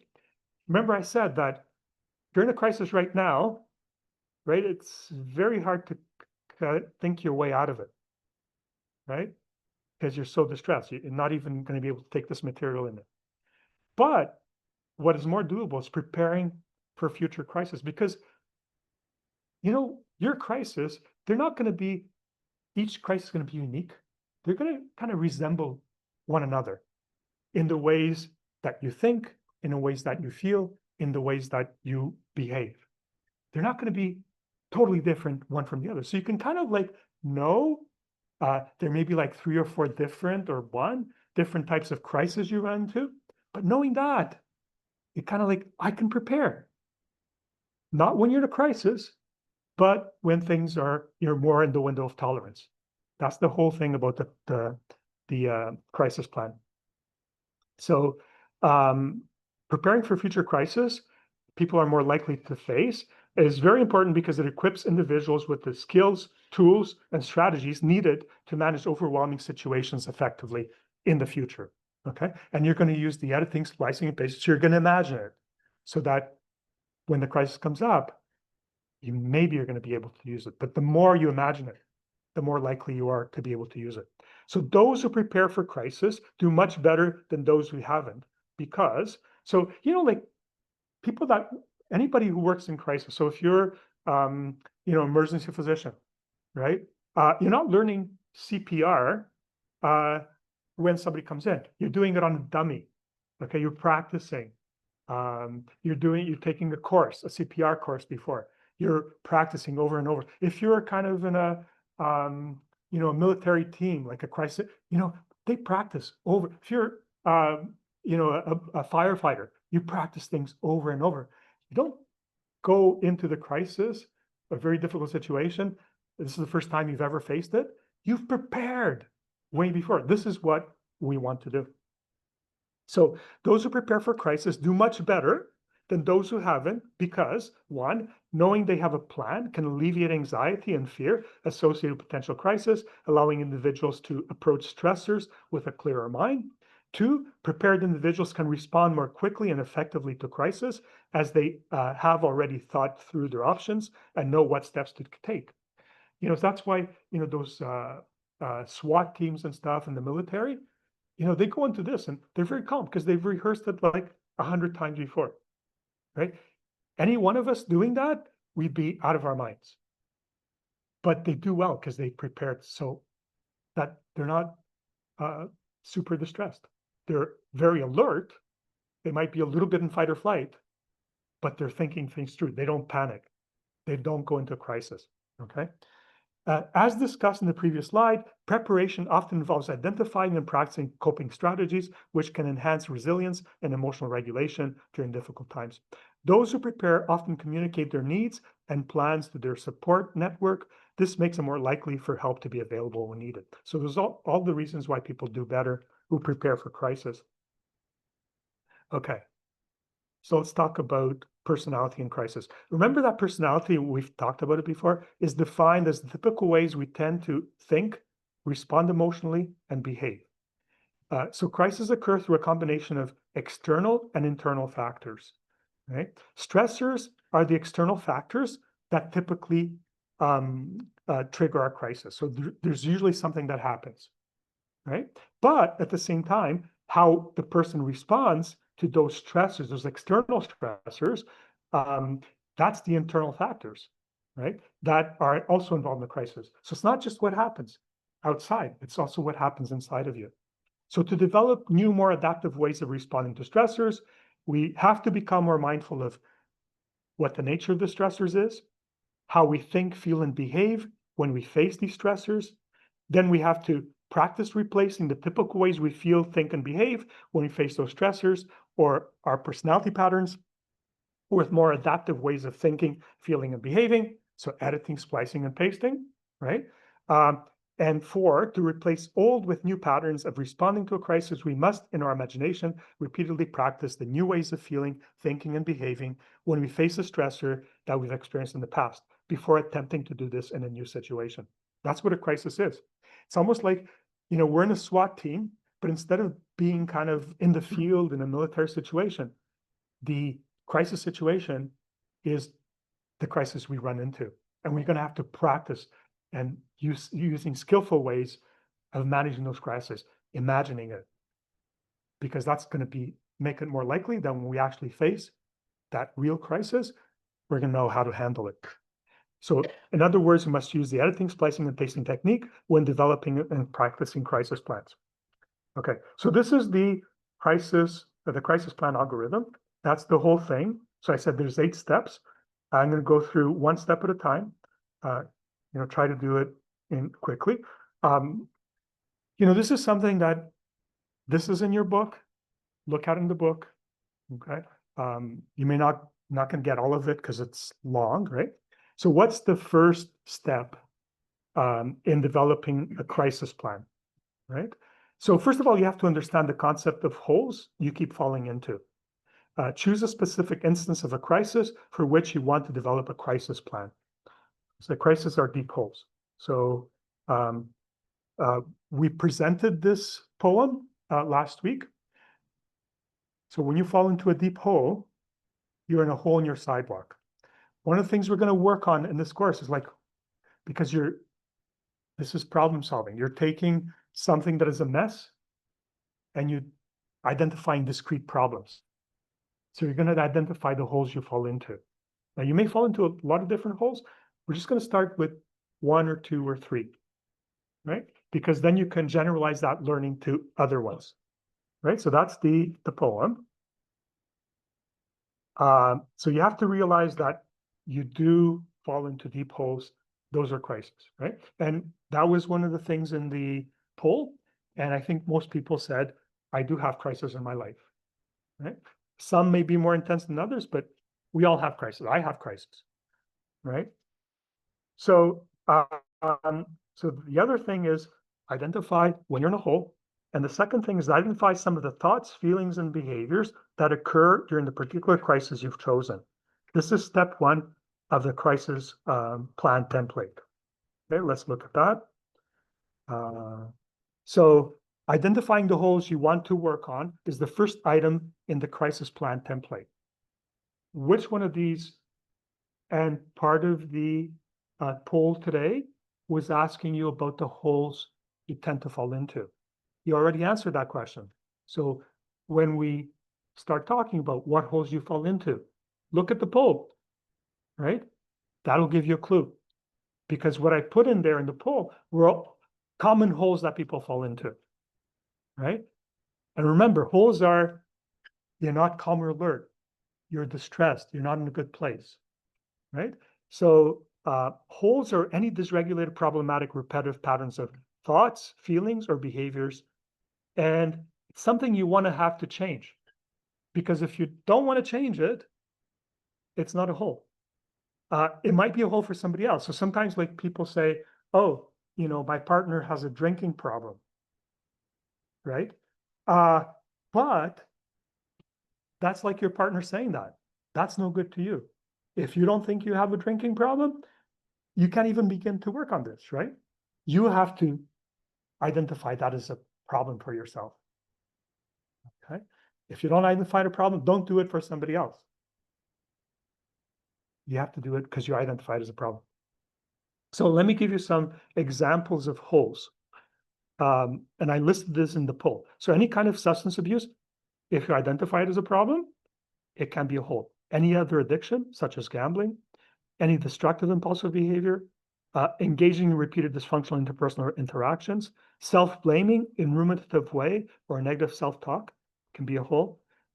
Being overly critical of others, any dysregulated emotions such as anxiety, anger, or despair, problems with boundaries, not being able to say no when appropriate, being passive, aggressive, or both, any frequent recurring behavior that you later regret, withdrawing or running away consistently, thinking of or actually hurting yourself, suicidal thoughts, etc. Okay. Now, some people, you might say, oh, like I have a lot of those and I have a lot others as well on top of those, right? Now you can't, when you're tackling problems, you can't start with everything.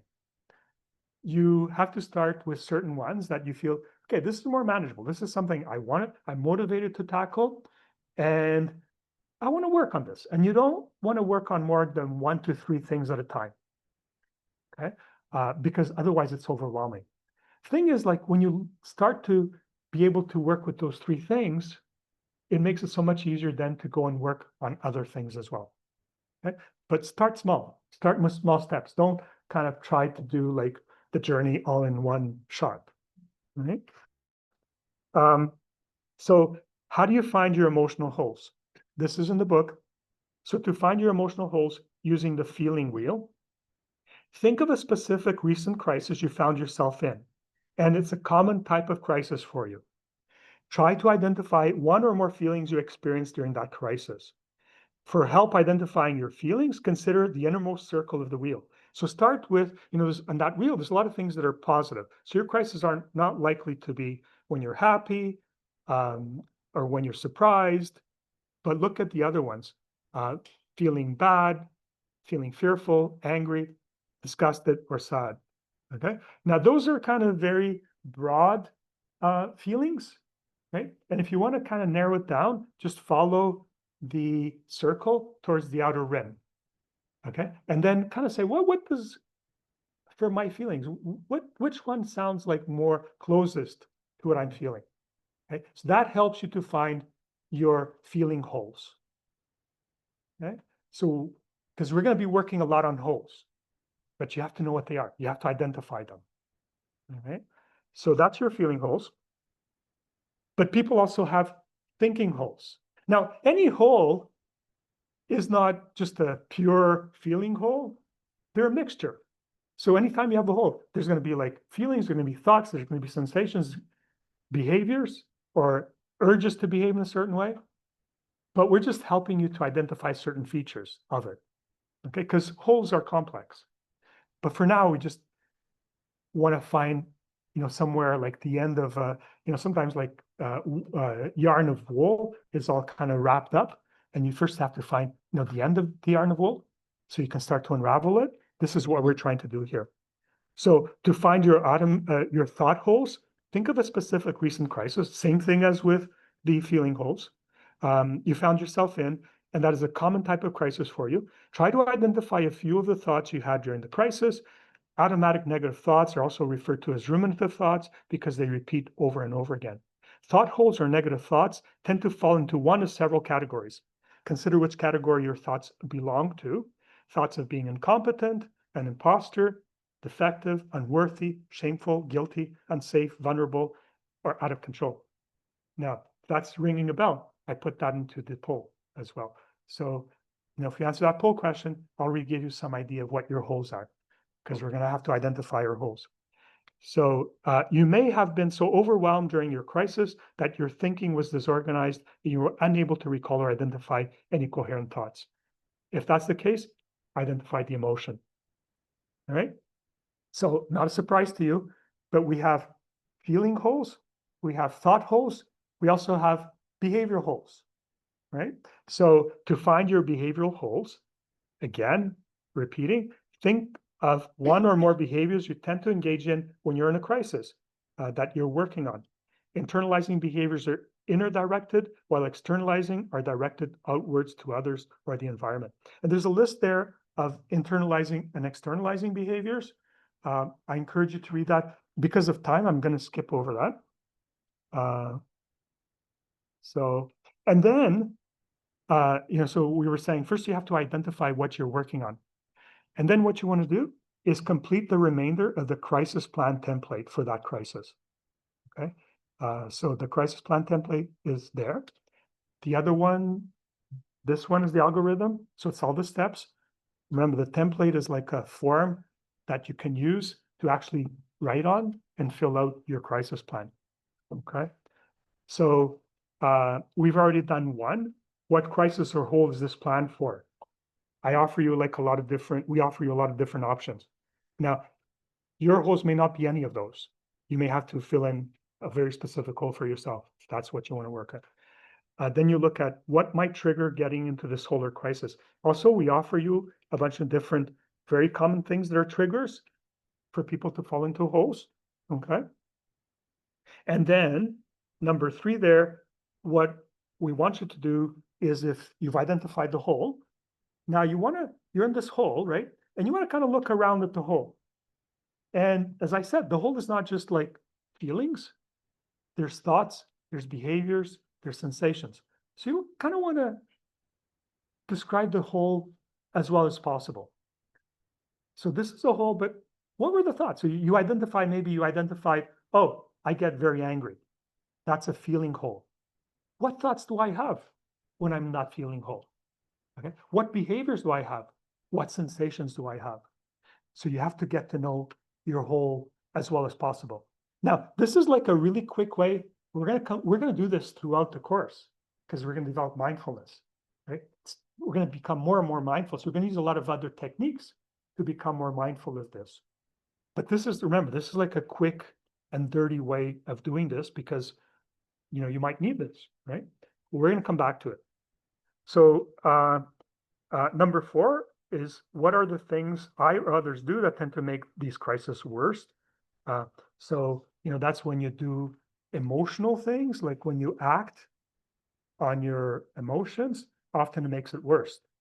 So obviously this is more about just don't do it. This is about stop, right? And you have to know what are the things that I tend to do that make it worse, right? So that's, you're preparing a crisis plan. And this is more how you apply the crisis plan. And so then you go number 5, you have to have a good idea. You have to be tuned to yourself. So have that dashboard. And you have to know that, oh, I'm in a crisis right now. Okay? Now, this is more for if you want to use it in the moment. Because remember, you're going to use videos of this. That's where you're going to practice. You're going to practice on videos, not on actual crises that are happening right now. But if you're ambitious and you want to use it, crises that are happening right now, it's this part that you do, all right? So am I in a crisis or hole right now? And then you ask yourself, am I doing anything that's making the crisis or the hole worse?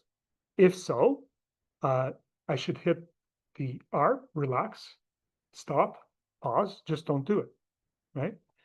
Now, once I hit the pause button, I will try to follow the steps to lower my activation distress. I will resort to the next step only after trying the previous one unsuccessful. So this is what we were talking about before. Now you have to prepare this. Can't do it at the moment you're in crisis. You have to prepare it beforehand because this requires a lot of thought. And there's 4 steps to this. So the first step is that what are the things that you can do yourself to kind of lower your crisis level, right? A lot of the stuff, the skills that you're going to learn, like the breathing, the soothing toolkit, all that stuff are ways of lowering that. So you want to do that. You want to, whatever you can do yourself, because you don't always have access to other people. You want to do that yourself. Okay? And you're going to learn a lot of different ways of trying to get back to the window of tolerance, of doing step 1, right? So that should be definitely a part of your crisis plan. The second thing is step 2. So non-mental health professionals that may be helpful in helping lower my activation and distress, and who I have briefed. Who are they? How do I reach them? What do I say to them? So these are people, sometimes other people can really help us manage our crisis. Now, if we decide that we'd like to, we have somebody in our lives that is a positive person who can do this work, you don't want to choose somebody who can't do it. But if somebody who can do it, you have to talk to them about it. Okay, you have to kind of figure out what are the things that, if I'm in a crisis and I've tried to do stuff myself, that's not worked, and I come to you, can't have the person guessing what to do. You have to kind of plan ahead. So it might be, oh, let's go for a coffee, let's go for a walk, or, say these things to me or remind me of this. You have to work it out in advance. We're going to talk a lot about this in the distress tolerance skills as well, because people can say the right things to you, would help you, or they can say the wrong things. You don't want that. The third step is that if you've done step 1, you've done step 2, and you have to give these a good try. But if they haven't worked, then sometimes, like if there's as needed medication, and that's something you have to talk about with your doctor. Sometimes, just going to sleep helps you come out of a crisis, or, something to relax you. That can be helpful. That's not the first thing we do, right? You try to do it yourself. You see if your people around you, your friends or your environment or, your partners can help you with this, if that's available. And then the last thing is you should also have, if all of this fails and your crisis is so intense, then how do I access professional help? And that's complicated, right? But we're going to be talking about this a little bit, because I think there's ways of doing that more effectively, that you can access professional help. And then there's ways that aren't going to work very well. So we're going to talk, that's going to be part of your crisis plan as well. Now, you may not have to ever resort to that, but some people do. And if you do, then it has to be clear ahead of time what you want to do. Okay. So, and then what you want to do finally, and we'll come to an end very quickly. Once you've created this crisis plan, right? You've thought it through, takes a long time to prepare it. You're using tools, you're using this tool, you're using skills, right? And then what you want to do is you want to rehearse it in your head. You want to practice it. You want to imagine, oh, I'm in a crisis. Now this is what I'm going to do.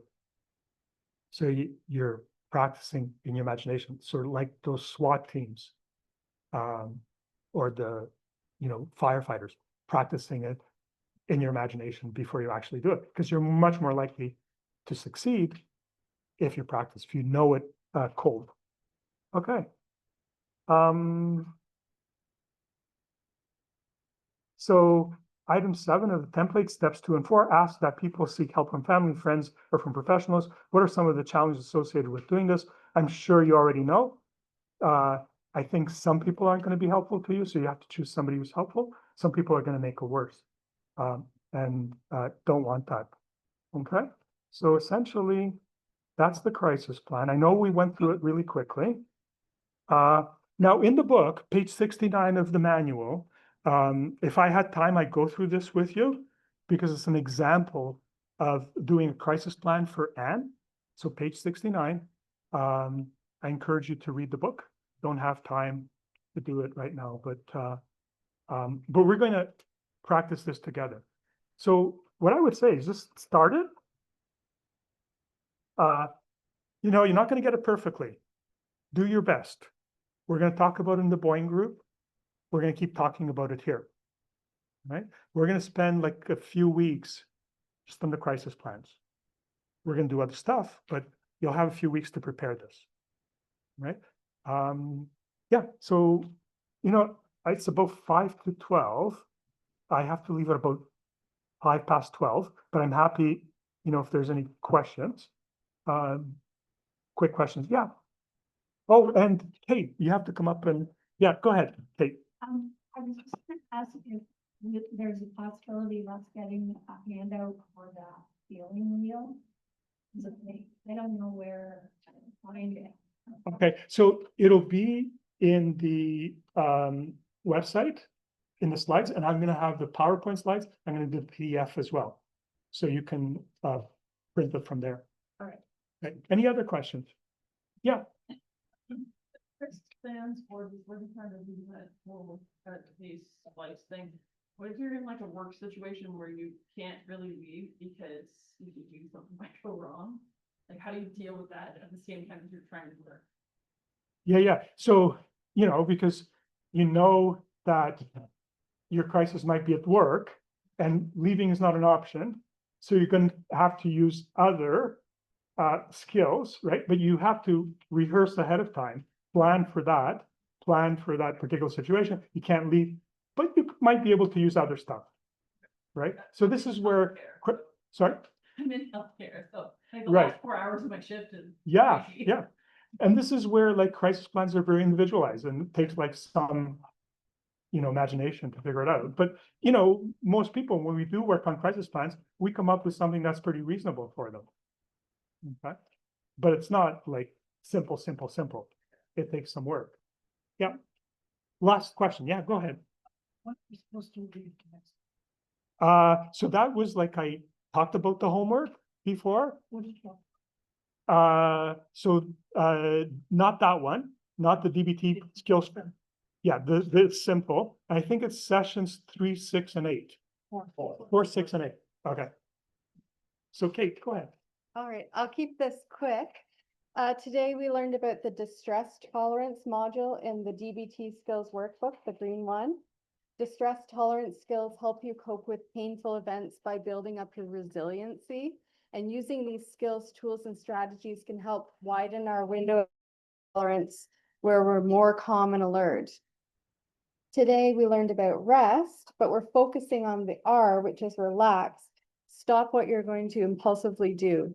Take a step back, just don't do it. We learned the 4 simple techniques. These are how you use the tools. The first is to follow the steps described in the algorithms, like your recipe.